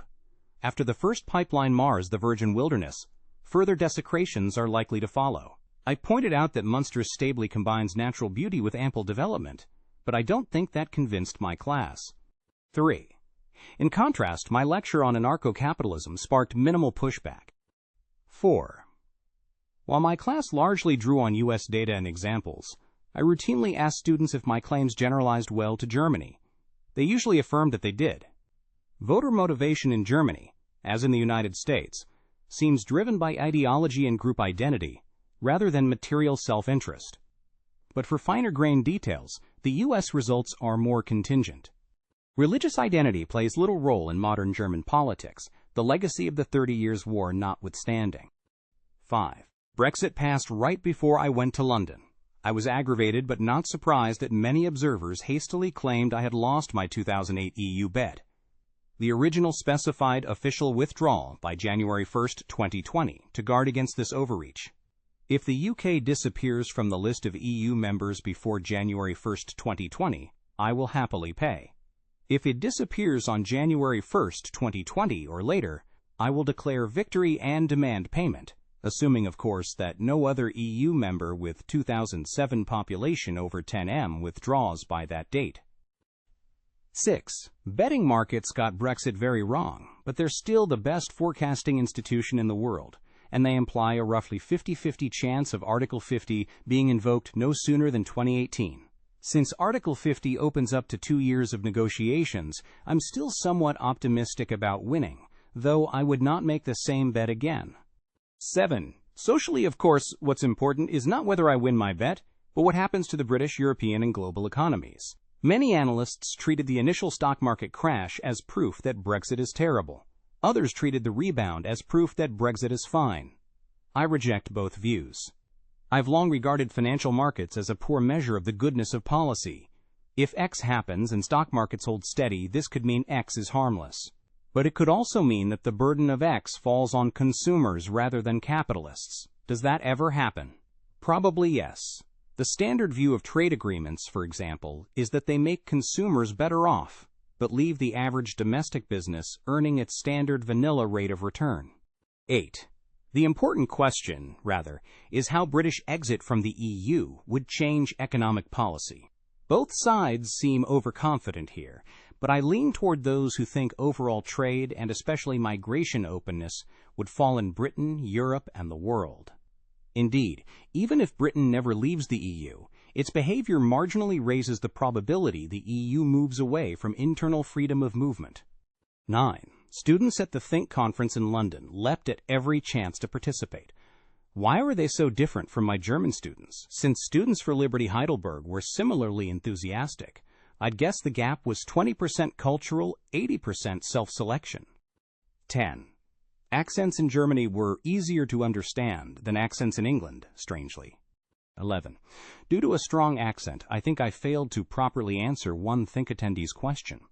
In my Open Borders talk, I addressed the political externalities of immigration, my claim. While immigrants are indeed more socially conservative and economically liberal than natives, the differences are marginal and immigrants don't vote much anyway. When the attendee asked why my results were so atypical, I claimed they were standard. In hindsight, I should have acknowledged that immigrants are much more likely to vote for left-wing parties, but since this holds even for the richest, most socially conservative immigrants, the best explanation is that right-wing parties treat immigrants with great disrespect. Since parties are potent name brands, even pro-immigration right-wing politicians have trouble winning immigrant support. 12. Germany is much more multicultural and multiracial than I remember it, even in a smaller city like Munster. And horrific headlines notwithstanding, it's wonderful to behold. The people of the world can and should work side by side to finally make mankind great. 13. When I taught my German students Kuran and Sunstein's availability cascades model, I used terrorism as a prime example. Over 1,000 people are murdered on Earth on an average day. Every death is a tragedy. But there's no good reason to treat the small minority of terrorist murders as disproportionately important or revealing, except in the trivial sense that countries overreact to terrorism. I know this is an unpopular view, especially after a major attack, but I love numeracy more than popularity. 14. This was my first trip to London. I'd heard it was remarkably multicultural, but I didn't expect it to be the most multicultural place I'd ever seen. While I personally find big cities claustrophobic and inconvenient, if London doesn't convince you that Western civilization is a hardy weed, nothing will. 15. The fact that Londoners showed little sympathy for Brexit is telling. People who experience true mass immigration firsthand tend to stop seeing it as a problem. Backlash, as Tyler Cowen calls it, is a symptom of insufficient migration, the zone where immigrants are noticeable but not ubiquitous. I know he disagrees, but I honestly can't figure out why. 16. Averaging over my 4 days, the UK had the nicest people I've ever encountered. They were more than polite. Strangers literally handed me money for parking. Why did Americans want independence again? July 17, 2016. 3 thoughts on Italy. 1. After 10 more days of observation, I've grown a lot more optimistic about Italian living standards. Now I'd say that GDP per capita is overstated by 25% rather than 100%. If I'm right about this, Italy is a powerful counterexample to cultural theories of underdevelopment. In terms of work ethic and discipline, almost everyone admits that German culture far surpasses Italian culture. But their prosperity gap is quite modest. 2. By pure coincidence, I witnessed the 150th anniversary of Italian unification. But when you tour the enormous achievements of the Renaissance, it's hard to believe that Italians couldn't have prospered just as well or better under disunified tie-boot competition. Indeed, what better examples of the blessing of tie-boot competition are there than the final centuries of divided Italy? 3. Italian unification wasn't nearly as awful for the world as German unification, but there's a strong case against it. A divided Italy would probably have stayed out of World War I, saving over 1.2 million Italian lives. Without post-World War I angst, Mussolini probably wouldn't have come to power, and Italy would have stayed out of World War II as well, and possibly joined with Britain and France to contain Hitler. March 21, 2011. Denmark and Sweden, what I'm expecting. Today I start my trip to Denmark and Sweden. I'll be lecturing at CEPOS in Copenhagen and the Research Institute of Industrial Economics and Mont Pelerin Society meetings in Stockholm. Since I've never visited either of these paragons of the third way, it's a good chance to test the rationality of my expectations. My plan, I'll write down my expectations before I go, then see how they compare to my observations when I return. Here goes.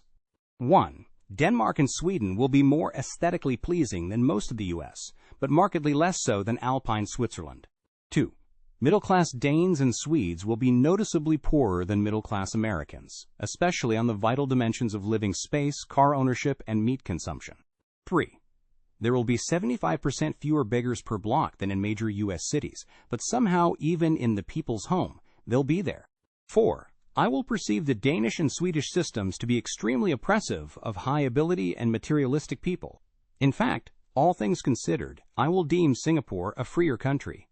5. However, aside from a few indigenous libertarians, these oppressed classes will suffer from false consciousness, just like the Singaporeans who laughed in unison when I denounced conscription as state slavery. August 9, 2009. Denmark and Sweden, expectations versus experience. I'm amazed by how many Swedes knew about my list of Scandinavian expectations. Now that I'm back, I'm ready to compare expectations to experience. 1. Denmark and Sweden will be more aesthetically pleasing than most of the U.S., but markedly less so than Alpine Switzerland. Overall, the parts of Denmark I saw weren't that beautiful. It compares favorably to Northridge, California, but not to Jersey City, New Jersey, or Reston, Virginia. In contrast, the parts of Sweden that I saw lived up to my expectations. 2. Middle-class Danes and Swedes will be noticeably poorer than middle-class Americans, especially on the vital dimensions of living space, car ownership, and meat consumption. I'm not sure about the meat consumption, but otherwise, matters were worse than I expected, especially in Denmark, where I got to see the happiest people on earth miserably bike to work in the rain. 3. There will be 75% fewer beggars per block than in major U.S. cities, but somehow even in the people's home, they'll be there. Right again. 4. I will perceive the Danish and Swedish systems to be extremely oppressive of high ability and materialistic people. In fact, all things considered, I will deem Singapore a freer country.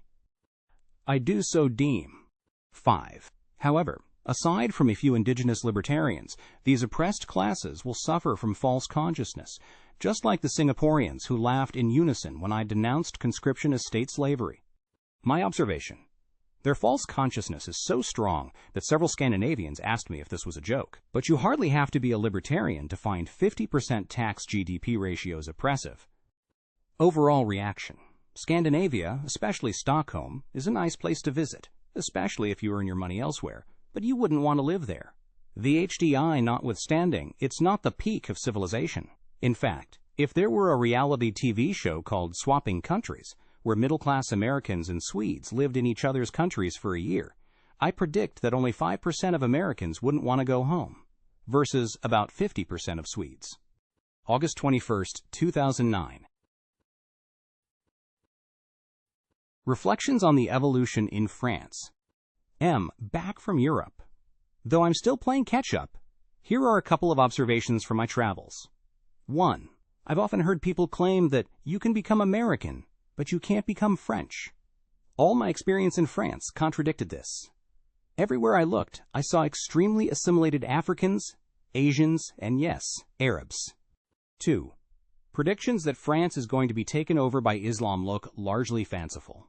Admittedly, I didn't hang out in ethno-religious enclaves, but I haven't been to France in 7 years, and it didn't seem any more Islamic than the last time I was there. Frankly, it's easier to notice the Islamization of Fairfax, Virginia, than Paris, France. 3. Seeing a bunch of French cathedrals makes me even more skeptical of the claim made by Larry Iannacone and others that people weren't more religious in earlier centuries.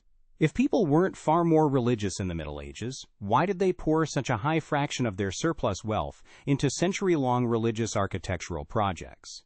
You could say it was primarily rulers, not donors, who allocated the funds. But that just pushes the question back a step. Were rulers vastly more religious than the masses? That's hard to believe. Were rulers trying to impress the masses by building churches? Well, why would churches impress the masses unless they were highly religious? 4. Religious architecture and art were to medieval feudalism what advertising and commercialism are to modern capitalism, a rather effective way to build support for the status quo using aesthetics instead of argument. My claim, in short, is that Notre Dame played the same role during the Middle Ages that fashion magazines play today. Notre Dame was not an argument for feudalism, and L is not an argument for capitalism. But both are powerful ways to make regular people buy into the system. May 26, 2008. Reflections from Spain.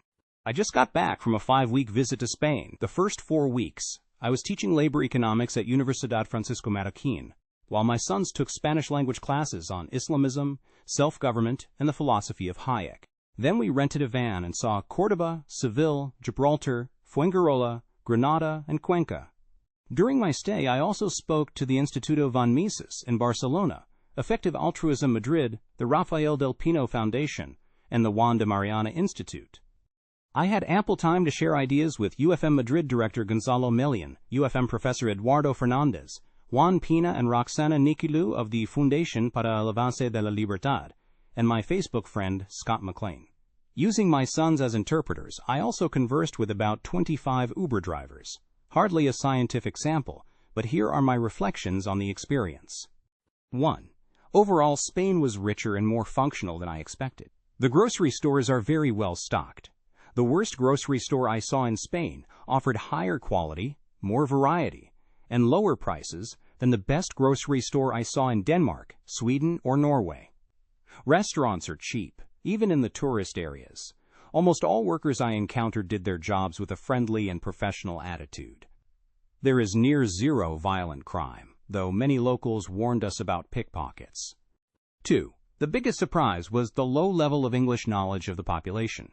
Even in tourist areas, most people spoke virtually no English. Without my sons, I would have been reduced to pantomiming, or Google Translate, many times a day. Movie theaters were nevertheless full of undubbed Hollywood movies, and signs in broken English were omnipresent. 3. I wasn't surprised by the high level of immigration, but I was shocked by its distribution. While there are many migrants from Spanish America, no single country has sent more than 15% of Spain's migrants. The biggest source country, to my surprise, is Romania. My wife chatted with fellow Romanians on a near-daily basis. I was puzzled until a Romanian Uber driver told me that a Romanian can attain near-fluent Spanish in 3 to 4 months. Morocco comes in at number 2, but Muslims are less visible in Madrid than in any other European capital I've visited.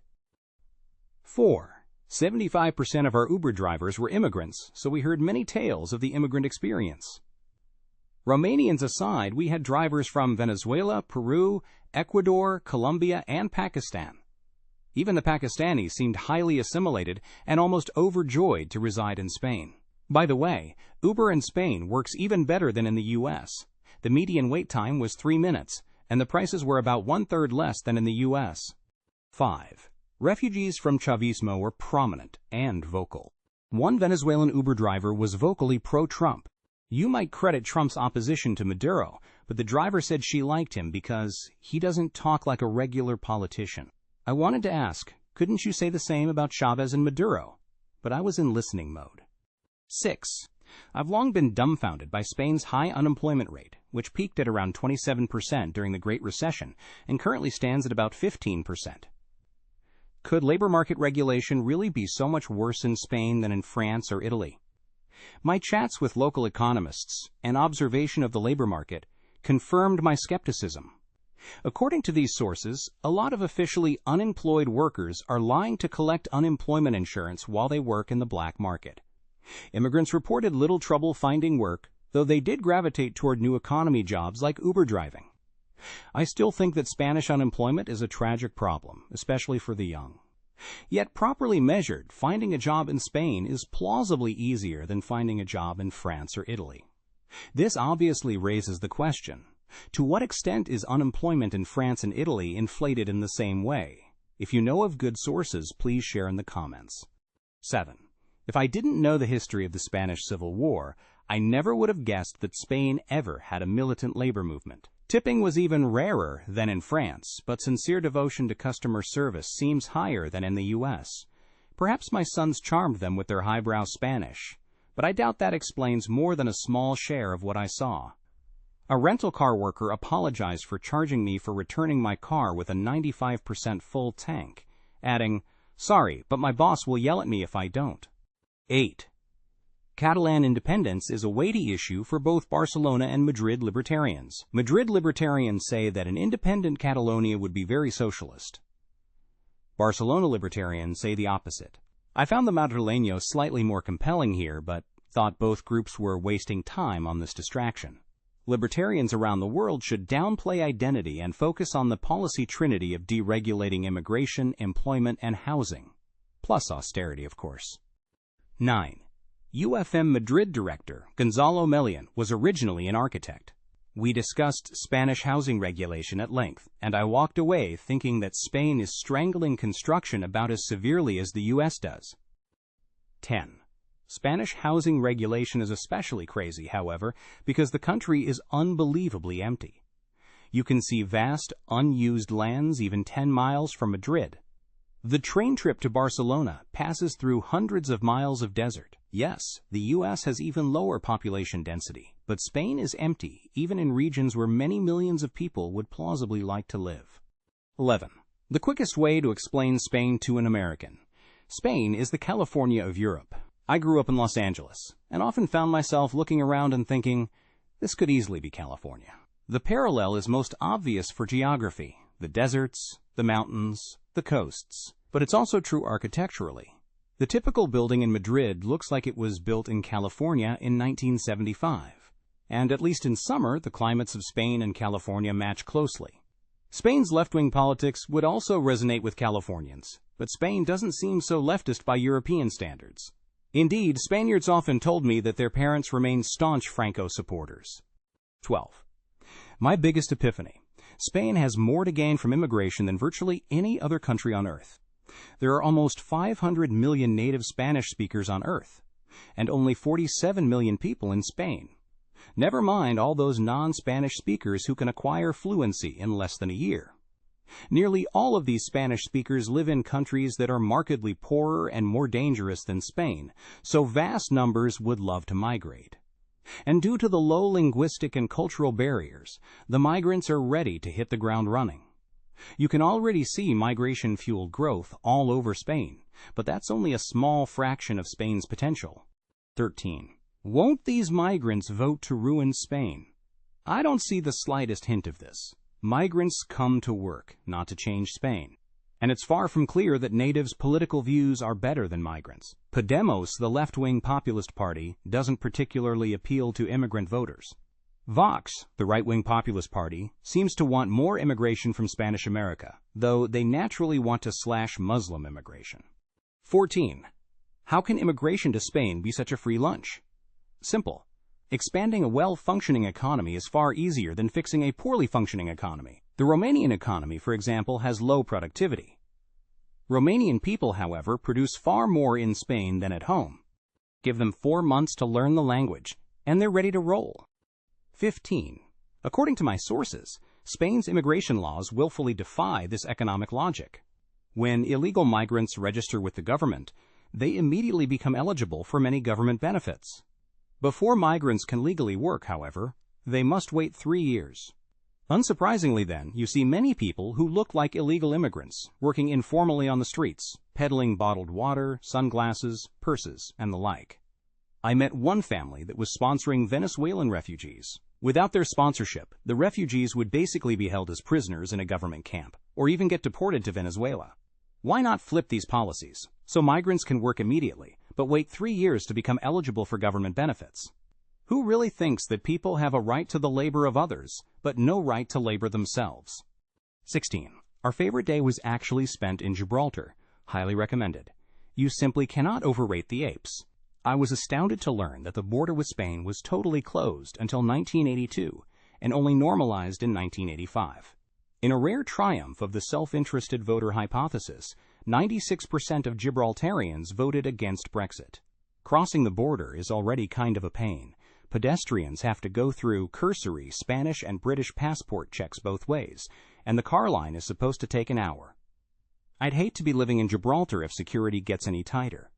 17. Big question. Why is Spain so much richer now than almost any country in Spanish America? Before you answer with great confidence, ponder this. According to Angus Madison's data on per capita GDP in 1950, Spain was poorer than Argentina, Chile, Mexico, Peru, Uruguay, and Venezuela, and roughly equal to Colombia, Bolivia, Costa Rica, Cuba, Ecuador, Guatemala, and Panama. This is 11 years after the end of the Spanish Civil War, and Spain, of course, stayed out of World War II.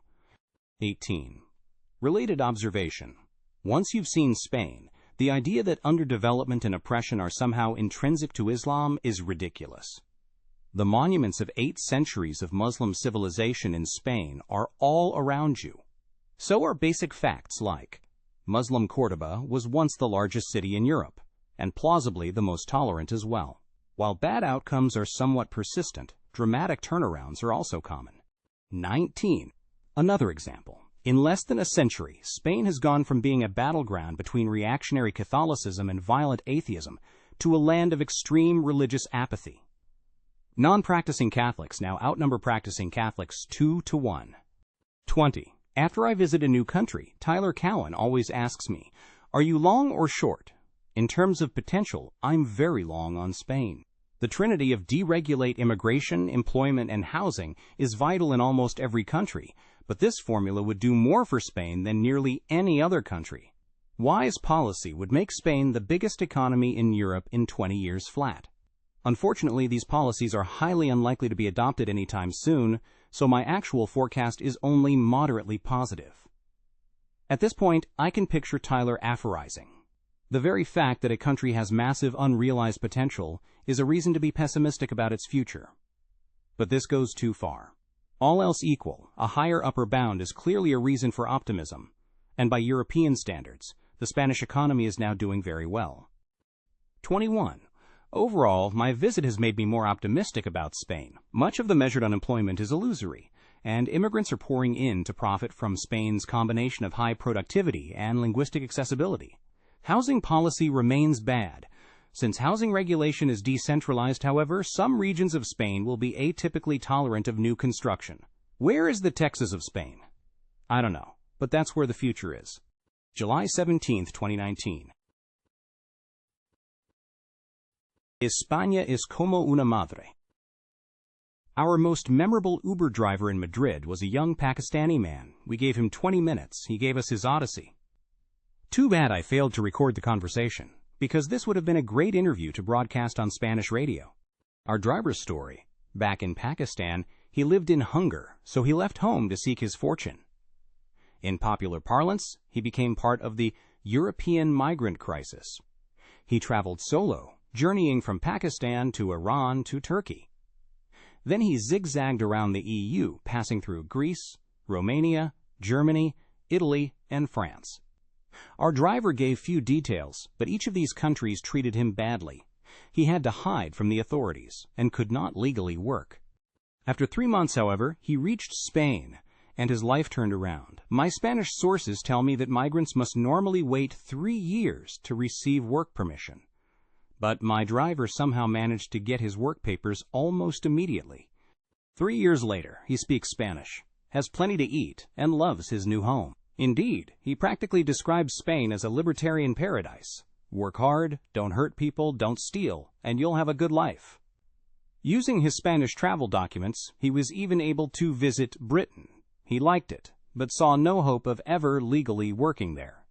My Spanish is very poor, but I had no trouble understanding our driver when he gushed, España es como una madre. Spain is like a mother. He didn't say a word about government benefits. He was overjoyed to live in a country where he could live in peace and get ahead by working hard. Though we didn't even have a language in common, he was my kind of guy. The American dream is also the Spanish dream, because both are the world dream. July 19, 2019. Moderate Muslim Malaysia, what I saw. People often point to Malaysia as a good example of a moderate Muslim nation. So when I took a side trip to Kuala Lumpur and Malacca, I was curious to see moderate Islam with my own eyes. What's it like to be a believer or a non-believer in a country that's 60% Muslim? What I saw. 1. At least in KL, there was a nearly uniform distribution of styles of dress. Everything from Asian Britney Spears to burqas without eye slits. No one seemed to notice or care. 2. Muslim teens in conservative dress freely held hands and engaged in other PDAs. The headscarf is a much weaker signal of behavior than it is at GMU. 3. The big KL bookstore I wandered carried not only Discover Your Inner Economist and Radicals for Capitalism, but also Richard Dawkins, The God Delusion. 4. Most of the public propaganda focuses on Malaysian nationalism, not Islam. It's offensive in its own way. How can you talk about the wonders of Malaysian unity without mentioning bloody anti-Chinese pogroms of the 60s? But I saw no evidence of an official effort to treat non-Muslims as dhimmis. 5. I saw no public signs of anti-Semitism, even in the display on the Palestinian conflict in the Islamic Arts Museum. 6. There were 2 big Muslim controversies going on during my visit. A council of mullahs had ruled that yoga and tomboyism were contrary to Islam, but at least one major newspaper, the New Straits Times, reported on these fatwas with thinly veiled contempt. From an interview on Pengkid, tomboyism, with the Malaysian Department of Islamic Development Director General. Q. What is the actual definition of Pengkid? A. Pengkid refers to a married woman or maiden whose appearance or image is like that of a man. A woman may be dressed as a woman, but her behavior may be like a man, or it might be a combination of this. She might also have a sexual desire for women. This brings it hampir, close, to the practice of lesbianism. Q. Is it close to, or is it actually lesbianism? A. We can't say that all people who are Pengkid are lesbians. That wouldn't be right. That's why I say it is hampir. Hampir means she doesn't do that act, but she is heading that way. For instance, Islam forbids people from coming close to zina. That means not only is the act forbidden, but any act that may lead to the actual act is also forbidden. Actually, we are trying to save these women from becoming lesbians. Later in the interview, Q. Is there any proof that if a woman dresses as a man, she will become a lesbian? What is the link between clothes and lesbianism? A. Perhaps this is something that is different between the Islamic perspective and non-Islamic perspective. Our approach is based on a rule of the maxim in Islamic jurisprudence that we prevent the opportunity for something bad to happen. We believe this is a good approach in preventing something bad which is foreseeable, based on research and other issues. Q. The niyat, intention of the fatwa is one thing, but its application is another. What is going to happen if someone who has heard of this fatwa starts harassing a woman whom he feels is dressed or behaving like a man? A. Let's forget about the possibility of harassment by men. Q. We can't. A. All right, but what if the woman who behaves like a man attracts the attention of other women? Doesn't that also present a threat of harassment? Overall, I'd say that the journalists' bias against fundamentalist Islam was stronger than the liberal bias of the New York Times. I only spent 3 days in Malaysia. I suspect that rural areas would be less moderate than major cities like KL and Malacca. Nevertheless, I think that most Westerners would be shocked by the pluralism and tolerance that I saw. The experience echoed a passage from a book I bought in a KL mall. Take a view of the Royal Exchange in London, a place more venerable than many courts of justice, where the representatives of all nations meet for the benefit of mankind. There the Jew, the Mahometan, and the Christian transact together, as though they all profess the same religion, and give the name of infidel to none but bankrupts. There the Presbyterian confides in the Anabaptist, and the Churchman depends on the Quaker's word. At the breaking up of this pacific and free assembly, some withdraw to the synagogue, and others to take a glass. This man goes and is baptized in a great tub, in the name of the Father, Son, and Holy Ghost. That man has his son's foreskin cut off, whilst a set of Hebrew words, quite unintelligible to him, are mumbled over his child. Others retire to their churches, and there wait for the inspiration of heaven with their hats on, and all are satisfied. Yep, that's from Voltaire, a writer who spent centuries on the Catholic Church's Index of Forbidden Books. December 4th, 2018. Singapore. Where do I start? If you'll forgive the illusion, I'm tempted to open with, "I've seen the future and it works." But the quote is apt. If Asia stays on course for the next 3 decades, China will be a massive version of Singapore, and India will be all massive version of Malaysia. I think I'd bet on that, but give me a few days to overcome jet lag before you propose terms. I had so many bloggable experiences in Singapore that I'll try to spread out the flow over the next month or two. For now, let me start with some observations on the people I met. 1. About 80% of the Singaporeans I met were in the civil service. The rest were academics and journalists. In terms of pure IQ, all of them would have been in the top half of my PhD classes. 2. Even more impressive than IQs, the ubiquity of critical and creative thinking. Talking to Singapore's civil service is like giving an academic seminar where the audience actually pays attention. Multiple people asked me, "What is the ideal form of government?" 3. Scoff if you must, but Singaporean bureaucrats are less afraid to criticize their government than American bureaucrats are to criticize theirs. Neither group would be afraid of legal punishment, but the Americans would be more worried that saying the wrong thing would hurt their careers. 4. What are Singapore's intellectual taboos? I'm still looking for one. The customs form says, "Death penalty for drugs in Singapore." But when I advocated legalization, no one blinked. 5. Singaporeans often speak of their policies, pragmatism. But their version of pragmatism is very different from ours. In the U.S., pragmatism primarily means going along with public opinion and openness to political compromise. In Singapore, in contrast, pragmatism primarily means judging policies based on their actual consequences, not their popularity. Pragmatism is virtually a synonym for utilitarianism. Example: in the American sense of the term, congestion prices for roads would not be pragmatic because lots of people would object. In the Singaporean sense of the term, congestion pricing for roads is pragmatic because it sharply reduces rush hour traffic jams. Get it?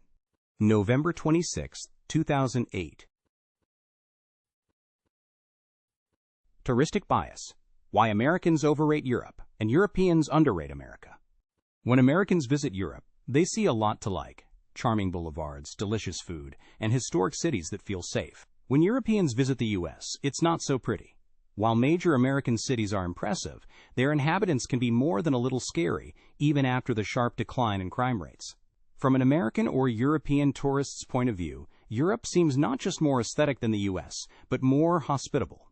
My thesis: on both sides of the Atlantic, tourists' experiences are deeply misleading. The fact that a country is or isn't a nice place to visit often tells you less than zero about whether you would want to live there. Where American tourists go wrong. 1. In European countries, historic downtowns of the premier cities like Paris or Stockholm are by far the best places to live. Most people in Europe don't live in these areas and can't afford to. 2. Most of the Europeans who are lucky enough to live in the premier cities can't afford to frequently eat in the nice restaurants that delight foreign visitors. 3. Efficient public transportation and bicycles may seem great to a tourist who eats in restaurants. They're not so great if you're a local who needs to get groceries home to make dinner. In bad weather, subways and bikes are downright awful. Where European tourists go wrong. 1. They usually visit the most European places in the U.S., especially New York City and San Francisco. Since NYC and SF are basically uglier, scarier versions of the premier European cities, it's natural for tourists to go home with a negative impression. 2. However, very few Americans live in such cities, even if they can easily afford to. Why not? Because the natural habitat of the American, including most affluent Americans, is the suburb. It's easy to see why tourists don't go to the suburbs, because they're places to live and work, not places to see. But almost no one in Europe lives in places as comfortable and convenient as American suburbs. The houses are spacious, the cars are huge, cheap, big box stores and chain restaurants are nearby. And to quote South Park, there's ample parking day or night. Europeans can learn a lot more about the American psyche with a visit to a random Costco than a visit to the Guggenheim. 3. If you're thinking, that's great for the middle class, but useless for the poor, you're mistaken. The American poor don't live in McMansions or drive Hummers. But by European standards, they have plenty of living space. More importantly, they own cars and can afford gas. For more info, here's an updated version of a great chapter from Julian Simon's edited volume, The State of Humanity. If you're very wealthy, of course, you can recreate an American living standard in the heart of Europe. In fact, while Europe is a bad place to get rich, it is arguably the best place to be rich. Consider, in exchange for steep taxes and tolls, European motorists get the ability and de facto right to drive 100 miles per hour. If you're in the top 5% of the American income distribution, that's a pretty good deal. For Bill Gates, it's a steal. I suspect that most Europeans, and many Americans, will dismiss my arguments as typical American jingoism. But look at my anti-nationalist track record. I am proud not to be a loyal American. Still, as a social scientist, I have to give credit where credit is due. Europe is a better place for most people to visit, but America is a better place for most people to live. August 24, 2009. Part 4. GMU Econoculture. You don't understand our culture. My colleague and dear friend Robin Hanson has once again made the world of social media very angry. His response is to urge people to focus on his actual statements, not speculate about his true motives. Let us instead revert back to the traditional intellectual standard. Respond most to what people say, and don't stretch too hard to infer what you think they mean in scattered hints of what they've said and done. This is fine as far as it goes, but I sense a deeper problem. Critics often scold GMU econ bloggers for violating shared cultural norms. At the meta level, my response is, the critics presume we're part of their culture. Frankly, we're not. We have our own folkways, our own norms. These critics just don't understand our culture. What are the key differences between GMU econ blogger culture and mainstream intellectual culture? For starters, 1. We value intellectual progress over emotional comfort. As long as speakers are polite, we blame listeners who get upset, not speakers who upset them. 2. We are genuinely nonpartisan. The Democratic and Republican parties both seem like absurd churches to us. Even if one is markedly worse, we'll never join either because both are often wrong and never in doubt. 3. The daily scandals that excite mainstream culture seem insipid and arbitrary to us. What matters are statistics, not emotions, and arguments, not stories. 4. One bet is worth 1,000 pages of punditry, at least. 5. Giving in to social desirability bias is a grave sin. 6. Corollary. Don't dodge questions. 7. Hyperbole is the worst thing in the universe. Most problems and effects are marginal. If you're really certain that X, you should happily bet at 1,000 to 1 odds. 8. Appealing to your identity is a reason to discount what you say, not a reason to pay extra attention. 9. An argument doesn't have to prove anything to be worthwhile. It only needs to change your probabilities. 10. We'll strategically appease mainstream thinkers, but that doesn't mean they're right. How broad and deep is GMU blogger culture, really? It's a continuum. Tyler Cowen might even claim to disagree with everything I just said, but he still exemplifies most of it.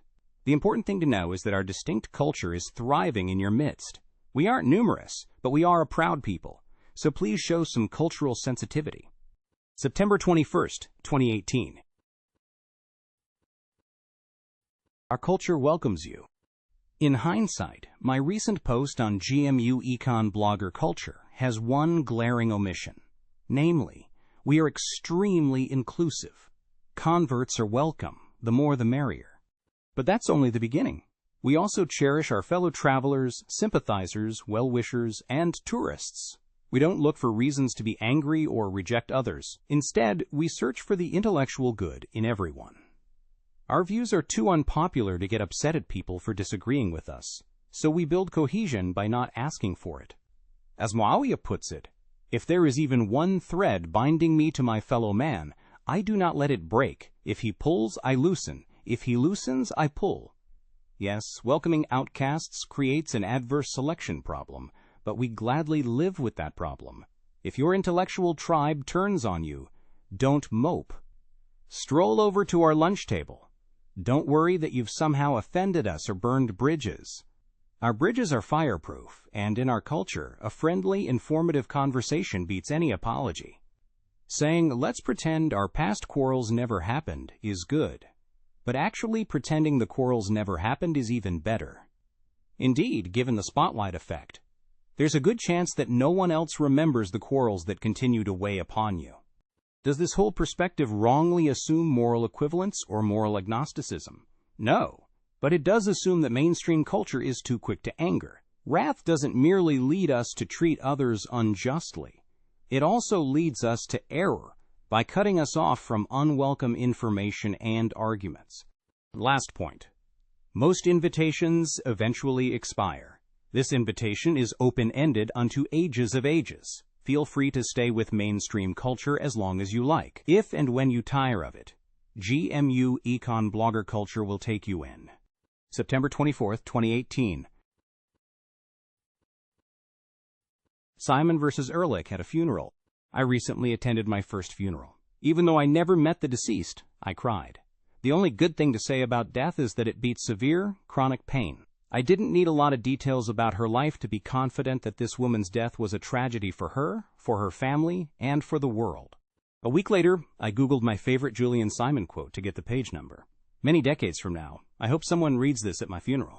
There came to me the memory of reading a eulogy delivered by a Jewish chaplain over the dead on the battlefield at Iwo Jima, saying something like, "How many who would have been a Mozart or a Michelangelo or an Einstein have we buried here?" And then I thought, have I gone crazy?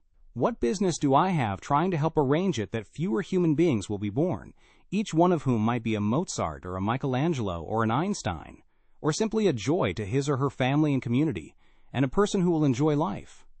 Guess what else appeared on the first page of Hits? Paul Ehrlich's rebuttal. What business does anyone have trying to help arrange it that more human beings will be born, each one of whom might be a Judas, an Attila the Hun, or a Hitler, or simply a burden to his or her family and community, and a person who will live a life that is nasty, brutish, and short? Imagine reading this at a funeral. All ideology aside, it's hard to see Ehrlich's reply to Simon as anything other than demented hatred. Sure, it's possible that the person in the coffin lived in misery, burdened his family, and or would have been the next Hitler. But does Ehrlich really think that these gruesome scenarios are even remotely as likely as Simon's? If not, what's his point? P.S. I believe this is the actual eulogy Simon remembered. I like Simon's version better, but much of the original is still excellent. The key passage. Somewhere in this plot of ground there may lie the man who could have discovered the cure for cancer. Under one of these Christian crosses, or beneath a Jewish Star of David, there may now rest a man who was destined to be a great prophet, to find the way, perhaps, for all to live in plenty, with poverty and hardship for none. January 20th, 2010. A Kahnemanian Theory of Funerals. 2 weeks ago, I finally got to meet the great Daniel Kahneman. Since then, his work has been strongly present in my mind, especially his peak-end rule. Quick version. How people remember an experience heavily depends on the way the experience ends. A standard summary. The peak-end rule states that the way an experience ends determines the happiness we ascribe to it. There are 2 classic experiments demonstrating the peak-end rule. Kahneman and his associates showed in 1993 that participants exposed to 30 seconds of 14-degree ice water, very cold, rated the experience as more painful than participants exposed to 90 seconds of exposure to 60 seconds of 14-degree ice water, plus 30 additional seconds of 15-degree ice water. We will rate an experience as less painful, then, if it ends on a slightly less painful way. The peak end in this case was a 1-degree difference in water temperature. Many studies support the peak end rule. People will prefer and even choose exposing themselves to more pain, objectively determined, if the situation ends with them feeling less pain. If you are having a tooth drilled, you'd find it was less painful if the dentist ends the procedure with some lightening of the drill's intensity, even if the procedure is longer than it would otherwise be. Counterintuitive, yes. Common, definitely. We approach not only our experiences of pleasure and pain in this way, but also our acquisition of objects that were given as gifts.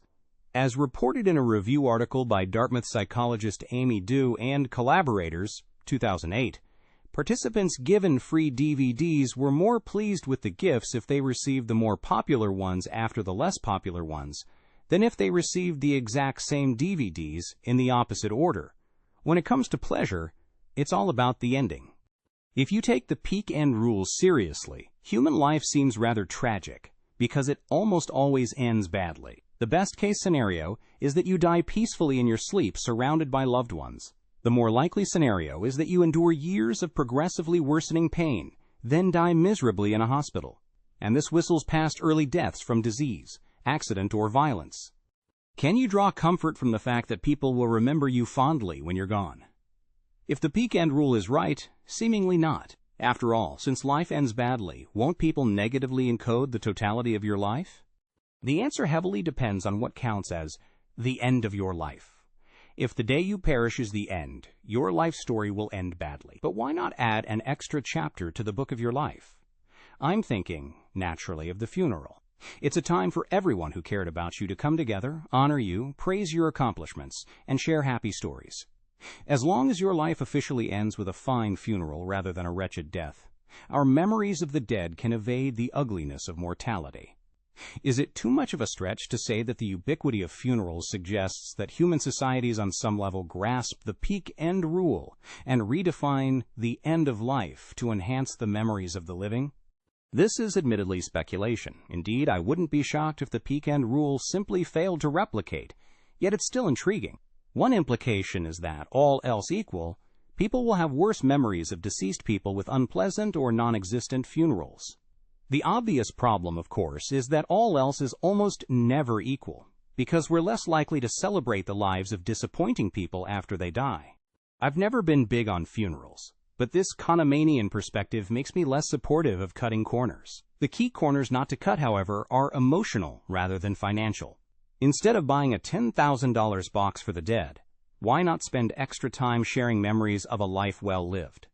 Instead of leaving money in your will for a flowery ceremony, why not leave behind an uplifting video farewell when you're still well enough to inspire those you leave behind? P.S. Years ago, I tweeted, "Don't make people bend the truth at your funeral." You could object, no, we should bend the truth in order to give people brighter memories of the dead. But the obvious reply is that it's easier for people to paint a rosy picture of your life if it's true. So repent before it's too late. November 26, 2018. A eulogy for Corneliu Mateescu. My father-in-law, the little boy in the late 1930s picture below, died last week. Here is the eulogy I just delivered for this courageous and determined family man. Today we come together to honor the memory of Corneliu Dumitru Mateescu. He was the husband of the loving and devoted Maria Mateescu and the father of my wife, Corina Caplan. Cornel and Maria have 4 grandchildren, all of them here with us today. Grandsons Aidan, Tristan, and Simon, and granddaughter Valeria, named for Cornel's dear mother. Last January, Cornel and Maria celebrated their golden anniversary. Many of you were there to celebrate that happy day with us, and we're honored that you join us on this sad day, just 3 months later. Cornel was born in the mid-1930s. He enjoyed an idyllic childhood with his loving parents until the war came. Before long, young Cornel became a refugee for the first, but not the last, time in his life, as his family fled Bucharest to escape the bombing. When the war ended, Cornel endured the tyranny and privation of communist rule for decades. But he made the best life an honest man could make for himself in such a system, working as an electrician, marrying in 1968, and becoming a father in 1971. The defining period in Cornel's life began just 3 years later. Maria received permission from the communist government to travel outside the Eastern Bloc, leaving her husband and daughter behind as hostages. When Maria reached the United States, Corneliu requested permission for the whole family to join her. As usual in such cases, he was not merely refused, but insulted and threatened for his counter-revolutionary request. Unlike most people in his position, however, Corneliu stood firm. He asked again. Again he was insulted and threatened, but he wouldn't take no for an answer. Year after year he demanded freedom for himself, his daughter, and his parents. In the end, his amazing courage and determination paid off. In 1978, Corneliu left communist Romania with his daughter and never returned until its dictatorship was no more. At this point, Corneliu became a refugee for the second time in his life. After reaching the way station of Italy, the American government didn't feel ready to grant him permission to rejoin his wife, so they kept him waiting in bureaucratic limbo. Corneliu and Karina had to make a temporary home in a special building for Italy's refugees. Corneliu, speaking no Italian, found a job in a bottling factory to support himself and his daughter. I still remember Corneliu telling me that they ate so much macaroni during those months that he never wanted to eat pasta again as long as he lived. About 6 months later, the U.S. bureaucracy finally gave Corneliu and Karina a green light to rejoin Maria in Los Angeles. It was a joyous reunion, but another hard chapter in Corneliu's life. Almost as old as I am today, he had to learn a new language and start over. In Romania, he was a managing electrician. In America, he became a janitor. But over the years, with his famous determination, Corneliu's English improved, and he was able to return to his chosen occupation, working for JPL for many years. In time, Corneliu brought his beloved parents to join the family. With faith and hard work, the Mateescus carved out their slice of the American dream, buying a house right here in sunny California and sending their daughter to the top public university in the country, UC Berkeley. Corneliu and Maria found the time and money to travel to Europe and even revisit Romania. The highlight of Corneliu's golden years, though, were his grandchildren. Corneliu was an only child, and Romanians have grown used to small families. Imagine his delight, then, when he learned that he would soon be the grandfather of 2 twin boys. Corneliu and Maria spent many months with us during Aiden and Tristan's early years, and our sons spent many months in California in their grandparents' loving care. I'm not sure if Corneliu ever changed a diaper, but he fed them, watched them, joked with them, told them stories, played with them, and put endless batteries into their toys. When Simon came along, Papa, as he liked to be called, was eager to do it all over again. By the time that Corneliu met his first granddaughter, he was already slowing down, but whenever they were together, little Valeria was the center of his world. All of us who knew Corneliu know that he could be stubborn. But when you reflect on his long life, it's clear that his stubbornness is the root of all he accomplished. Almost anyone else would have accepted the hopelessness of reuniting his family, of trying to give his daughter a better and freer life. Almost anyone else would have cowered at the insults and caved in to the threats. But Corneliu endured his staring match with the communists year after year until they blinked.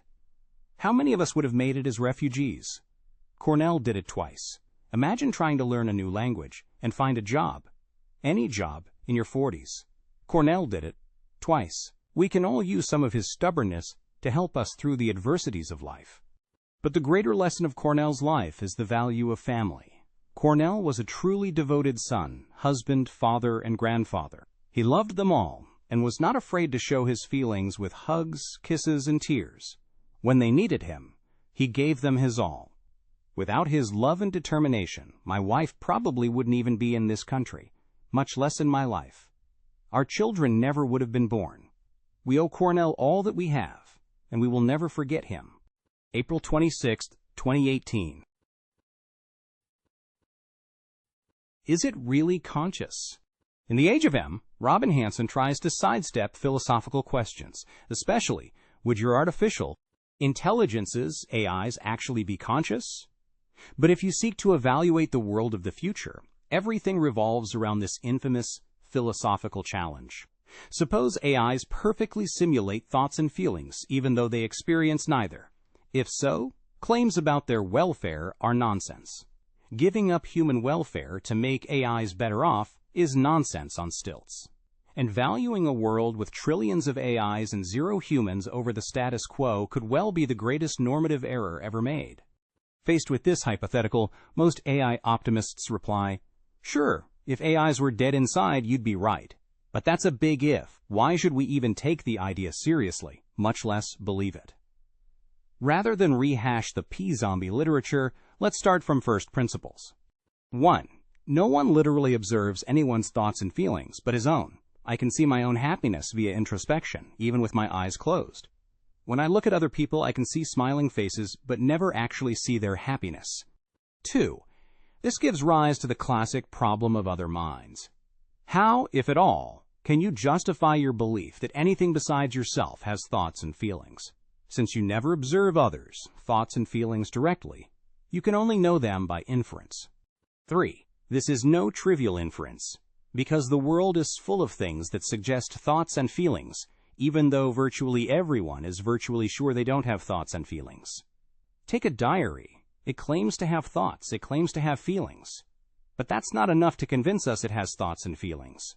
In fact, there's nothing a book could say that would convince us it's conscious. 4. The same goes for a long list of things. Movies, TV shows, tape recordings, audio files, runes carved on stone. Whatever they show, whatever they say, you'll interpret as mere appearance of consciousness, not the real deal. 5.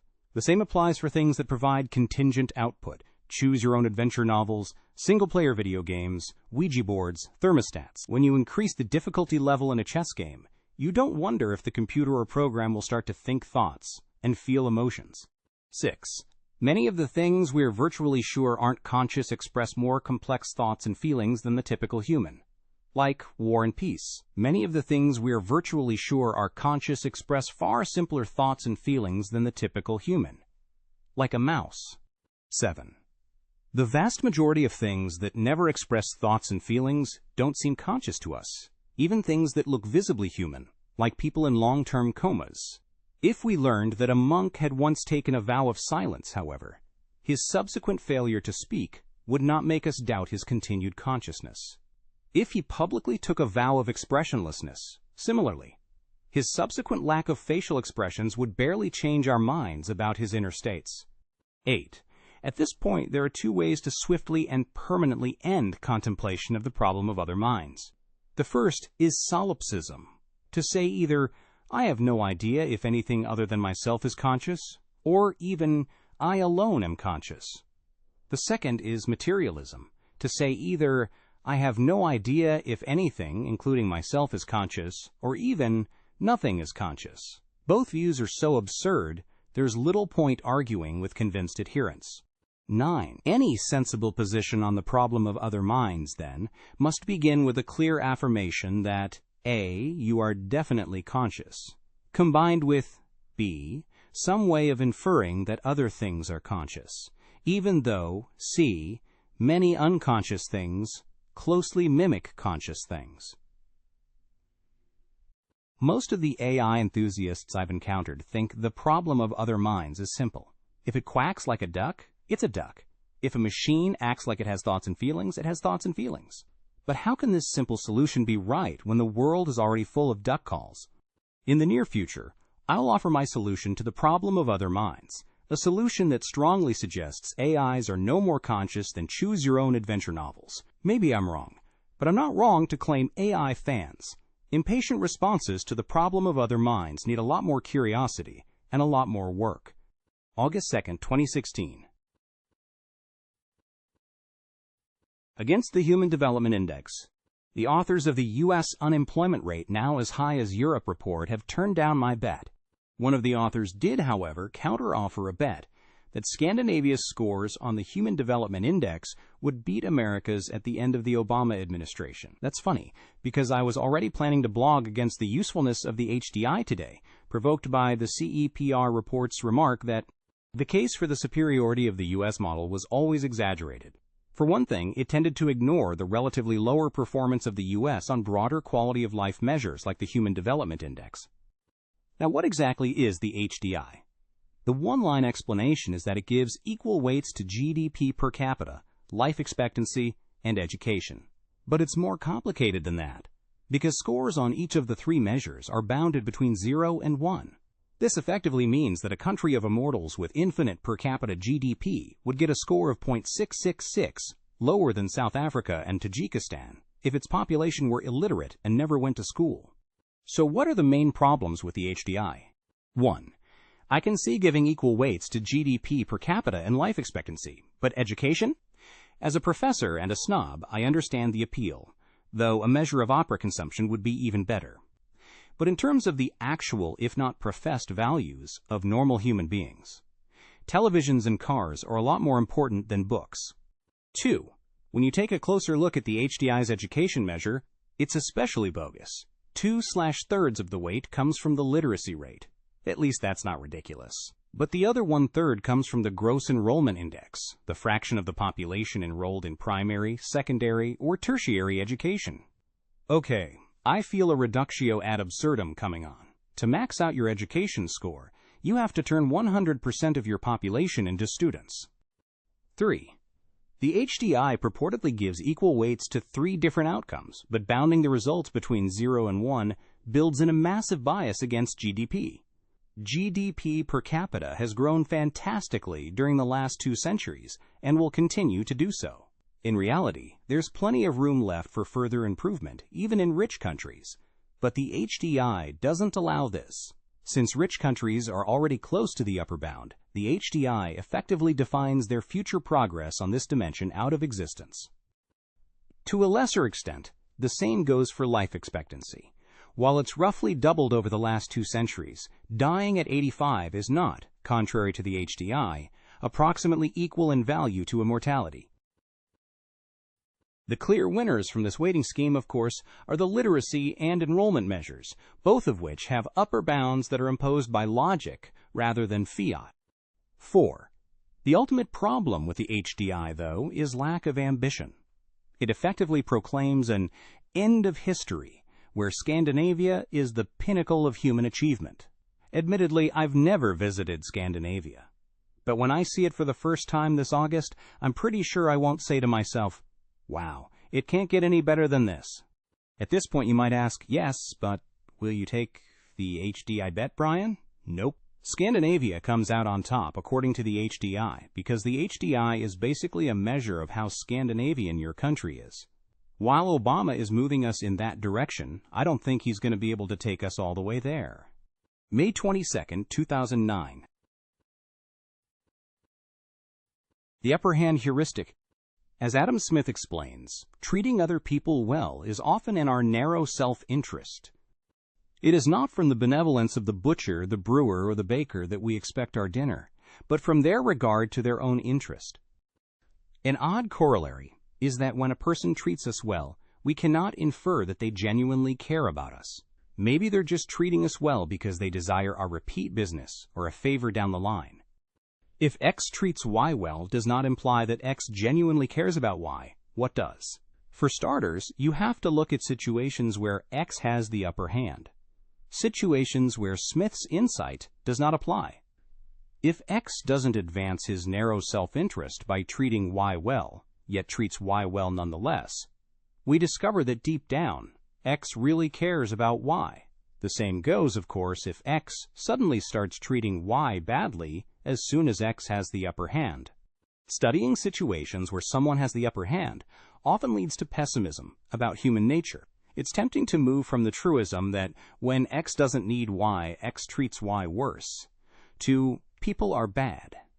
Yet it's a mistake to focus merely on the direction of the behavioral change. To really judge human nature, you have to look at the magnitude of the behavioral change. When X has the upper hand, does he offer Y 10% less? 25% less? 80% less? Does he enslave him? Kill him for the fun of it? Once you focus on magnitudes, pronounced pessimism about human nature is hard to maintain. Sure, there are some cases where people with the upper hand turn to slavery or even genocide, but these have long been rare and keep getting rarer. The world is full of militarily helpless countries that have no reason to fear conquest. If you object, that's because the United States protects them. Just ask yourself, who's protecting them from us? I suspect that many economists will ask, who cares about others, true motives? Response: understanding true motives is often important, especially if you're weighing whether to give someone the upper hand. Foreign policy is the most obvious example. If you're pondering surrender, your enemy's motives are a matter of life and death. People often assume that anyone trying to kill them must have the worst possible motives. That's simply not true. Maybe your enemies are worried you might kill them first. Maybe they're trying to kill someone else, and you're collateral damage. Maybe they'll leave you alone if you make a symbolic concession. When a country makes war on yours, you discover that its leaders aren't absolute pacifists. But that leaves open a wide continuum of underlying motives. What's the best way to figure out your enemy's position on this continuum? Simple. Look at your enemy's past behavior when he had the upper hand. I call this the upper hand heuristic. You can learn a great deal by studying how your enemy treats his opponents after they abjectly surrender. Take the United States. As a pacifist, I think the United States government has committed many awful crimes against humanity. Yet, by the upper hand heuristic, the U.S. has looked very good indeed for over a century. Germany and Japan were America's greatest enemies, but once they abjectly surrendered, their people received amazingly good treatment. Germans and Japanese were soon freer and more prosperous than they'd ever been before, or would have been if they'd won. The victorious Soviet Union, in contrast, quickly imposed communist dictatorships and deported millions of new subjects to Siberia. Quite a difference. To take a more recent example, consider the end of the Cold War. The U.S. didn't beat the Soviet Union as decisively as it beat Germany or Japan. Yet the mighty Red Army did virtually collapse. Historically, this could easily have prompted an invasion or demand for tribute. The response? The United States left Russia in peace. China, despite decades of Sino-Soviet conflict, did the same. I suspect that many of my fellow pacifists will instinctively reject the upper hand heuristic. When one country invades another, even people who call themselves anti-war often rush to take the defenders' side. This is a terrible mistake. Real pacifists should urge all sides to stand down. If one of those sides is a good winner, pacifists should be eager to point this out. You want peace? Surrender to X. For all his crimes, he's gracious in victory. Thus, while I never supported the Iraq War, I think that militarily resisting the United States was stupid at best. Do you want the terrible crimes of the American government to end? Then swallow your pride and surrender. Like the Germans and the Japanese, you'll be glad you did. PSA clever economist will point out that when people use the upper hand heuristic, countries have a reputational incentive to act mercifully, even when they don't have to. If national leaders care deeply about their countries' long-run reputations, this would be perfectly true. In practice, however, most national leaders are too myopic to worry about the judgment of history, so the upper hand heuristic still works well. July 23, 2012. 4 decades of Middle Eastern disaster, the proximate cause. Counterfactual history is really hard. If World War II hadn't happened, one could easily imagine it being replaced by a global thermonuclear war in the 1960s. But the history of proximate causes is much easier. Let A, B, C, and D be highly specific major events. A good historian can credibly determine that A caused B, B caused C, and C caused D, so if not for A, D almost certainly wouldn't have happened. The assassination of the Austrian Archduke caused World War I, which caused the rise of Marxism, Leninism, and Nazism, which caused World War II, which caused the Korean War, which caused Kim Jong-un to be the present dictator of North Korea. This doesn't prove the world today would be better off if Princip's assassination plot had failed. Something worse could have happened instead. But we can still chronicle the path of history's dominoes. My favorite recent example. Almost all of the Middle East's disasters over the past 4 decades can be credibly traced back to a single highly specific major event, namely the Iranian Revolution. Let me chronicle the tragic trail of dominoes. 1. In late 1977, political resistance to the Shah comes into the open with demonstrations, civil resistance, and strikes. Rather than crushing it with an iron fist, as you'd expect, the Shah is indecisive, erratically mixing conciliation with brutality. By 1979, Iran is officially an Islamic republic under the dictatorship of Ayatollah Khomeini. 2. Smelling revolution-induced weakness, Saddam Hussein attacks Iran in 1980, starting the Iran-Iraq War. The war drags on until 1988, killing roughly 1 million people. 3. During the Iran-Iraq War, Kuwait lends Iraq $14 billion. Afterwards, Hussein pressures Kuwait to forgive the debt, and Kuwait refuses. This leads to an unraveling of relations and ends in Iraq's invasion of Kuwait in 1990. 4. The U.S. organizes an international coalition to expel Iraq from Kuwait, culminating in the Gulf War. Part of the deal, the U.S. gets military bases in Saudi Arabia. 5. Iraq is defeated and becomes an international pariah, but Saudi dissidents, most prominently Osama bin Laden, are outraged by the U.S. military presence in the land of Mecca and Medina. In 1996, bin Laden issues a fatwa calling for the U.S. to leave. 6. Bin Laden tries to give his fatwa teeth by calling for and organizing terrorist attacks against the U.S., culminating in the events of September 11, 2001. 7. The same year, the U.S. responds by giving the Taliban, the rulers of Afghanistan, an ultimatum to hand over bin Laden and his whole organization. When the Taliban refuses, the U.S. invades. Though victory is swift, it is far from total. The war continues to this day, though the body count is lower than you'd think. Wikipedia counts under 100,000 cumulative deaths in a country of over 30 million. 8. In early 2003, the U.S. invades Iraq as well. While the U.S. government does not officially accuse Hussein of involvement in the 9/11 attacks, the wartime hysteria silences most domestic opposition. Years later, Bush's CIA director concedes that they knew of no actual al-Qaeda-Iraq cooperation. 9. After a crushing military victory, the U.S. swiftly loses the peace. Unsurprisingly, since the Bush team made almost no plans for the post-war era. Civil war breaks out, mostly calming down by late 2008. At this point, the Bush administration agrees to remove all U.S. forces by 2011. Body counts vary widely, but all are much higher than Afghanistan's. Obama tries to renegotiate a delay, but fails. 10. While there's no blatant link between the Iraq War and THE's start of the Syrian Civil War in 2011, chaos in post-war Iraq is crucial for the rise of the Islamic State of Iraq and the Levant and the long length of the civil war in Syria. ISIL soon begins launching high-profile terrorist attacks around the world and sharply aggravates the Syrian refugee crisis. 11. And here we are. While you could quibble with a few of my points, the basic story is pretty clear. But notice, if Cassandra had foretold the future of the Middle East in 1977, she would have seemed totally crazy to the entire world. One wishy-washy dictator is going to cause all this? Yeah, right. All of which make me wonder, which thinkers in the 70s came closest to predicting what actually happened? The Cass and Cassandras may already be dead, but it would be nice to know their names. August 28, 2017.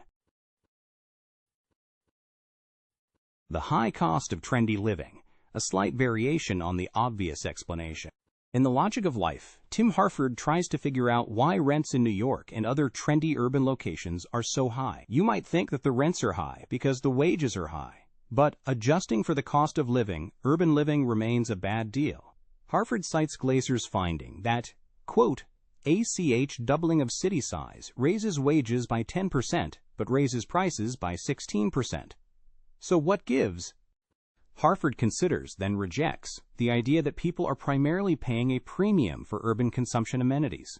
He estimates that it costs an extra $150 a day to live in Greenwich Village instead of Rock Island, IL, then tells us, just how often do people plan on going to the opera anyway? Sure, Manhattan's restaurant scene is better than Rock Island's, but if Manhattan's residents are really paying for access to restaurants, then they are paying $150 to their landlord for every evening. His nicely located place puts them close to a decent restaurant. You'd need to eat out an awful lot to make these figures seem halfway plausible. Actually, I think these numbers are easily halfway plausible. If you lived in Rock Island, what would you even spend your extra $150 per day on? Here's the city's website. To overstate the point, many of us don't want to eat McDonald's in a mansion. But more importantly, Tim misses the most important amenity of all: people. If you're a trendy, successful person, the inhabitants of any town USA are boring. The typical Manhattanite wouldn't want to buy a mansion in a small town in Kansas because he would be bored out of his mind. Opera and restaurants might not be worth $150 per day, but if you've got a decent income, $150 per day is a small price to pay to not fall asleep in your soup. You might reply, "You're forgetting that the typical resident of Rock Island wouldn't want to move to Manhattan because he would be annoyed by their effete, snobby ways." There's some truth in this. But on net, the Manhattan premium still makes sense. A sizable minority in places like Rock Island dreams of living someplace like Manhattan, but almost no Manhattanite dreams of living in Rock Island. So without much higher rents, there would be a net influx into Manhattan. In high school, many of us would sell our souls to hang out with the cool kids. Manhattan offers the same privilege to anyone willing to pay $150 per day. For millions of people, that's a bargain. P.S. I much prefer Fairfax, Virginia to Manhattan. That's partly because Manhattan gives me claustrophobia. But it's mostly because I want to hang with the coolest kids of all. April 13th, 2008. Rape culture or nationalist culture? The idea that the modern U.S. is a rape culture has always struck me as ridiculous. I've never met a person who claimed to have raped anyone. I don't anyone know who intellectually defends rape. I don't know anyone who denies that rape should be punished as a heinous crime. The way men talk definitely changes when there are 0 women within earshot. But men in our culture do not become soft on rape after they retire to the parlor for cigars and brandy. True, I live in a bubble. But I've toured American society for decades and never detected anything remotely resembling a rape culture. Until last Wednesday, that is. I took my elder sons to see World War II drama Fury at the local theater. Around the middle of the film, American troops occupy a small German town. Brad Pitt and the fresh-faced newbie soldier find an apartment with 2 young German women. Pitt intimidates them at gunpoint and orders the older of the women to cook him a meal. Once Pitt relaxes a little, he eyes the younger woman, then gives his new recruit a choice. "She's a good, clean girl. If you don't take her into that bedroom, I will." The recruit then takes the younger woman into the bedroom, while the older one stifles a protest. The camera shows the recruit and the good, clean girl kiss, then cuts away. A little later, she and the recruit return to the kitchen, both visibly happy. If circumstances can ever vitiate the genuineness of consent, these plainly do. 2 armed enemy soldiers burst into your apartment and start making demands.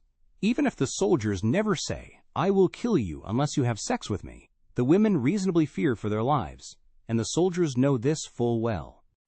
Of course, Fury is only a story. Mere fiction. How could this possibly show me the rape culture in our midst? The audience reaction. During this horrific scene, hundreds of seemingly normal American men and women were laughing. Repeatedly. Loudly. The longer the scene went on, the funnier they found it. On reflection, however, rape culture poorly captures the ugliness I witnessed.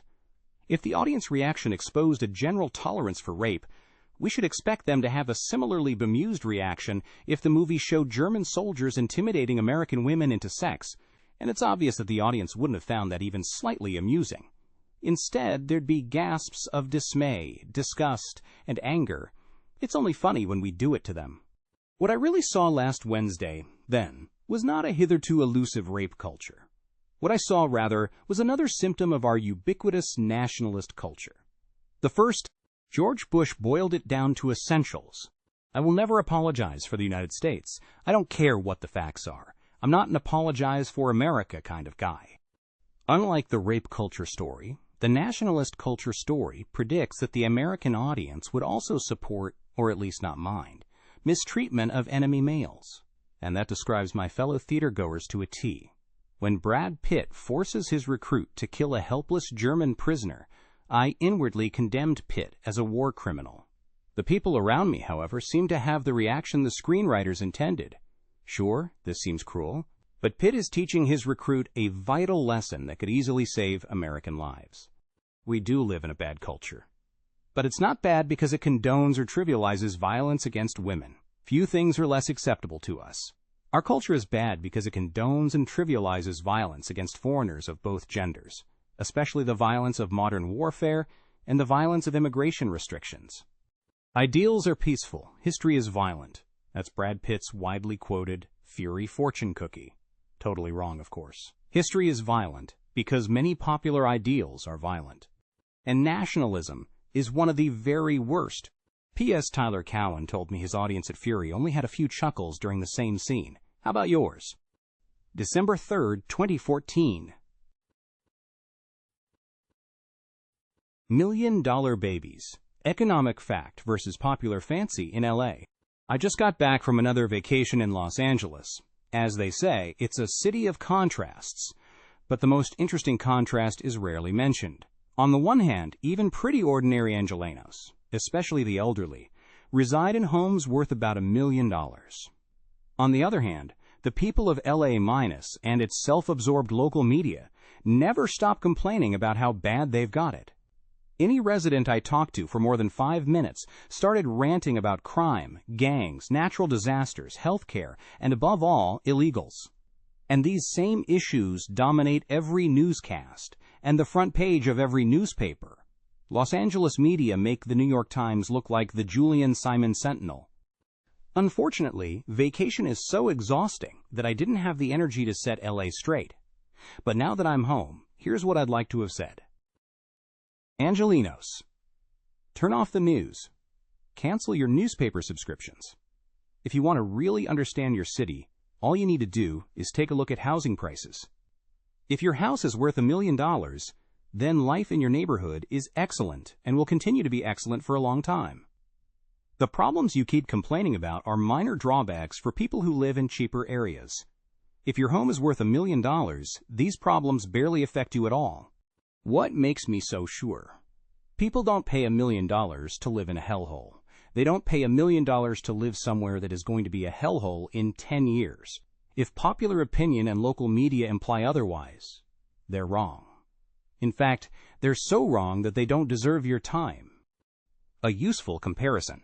Once a GMU grad student got a job offer in South Africa. He could have bought a glorious mansion there for $80,000. The drawback was that, by buying that house, he would have painted a big target on his back saying, "Kidnap me." He didn't go, and who can blame him? There's got to be something horribly wrong with a place where mansions go for $80,000. Lest I be misunderstood, I am not making an "if you don't like it in LA, leave" argument. If things were as bad as Angelenos keep telling me, they wouldn't have attractive exit options. Their homes would be worth peanuts. They couldn't afford to sell their homes and move somewhere good. My argument, rather, is the fact that you stay, despite your enormous real estate values, shows that you do like it in LA. Most people in this country would be happy to trade places with you. So stop complaining and appreciate what you have. January 6, 2007.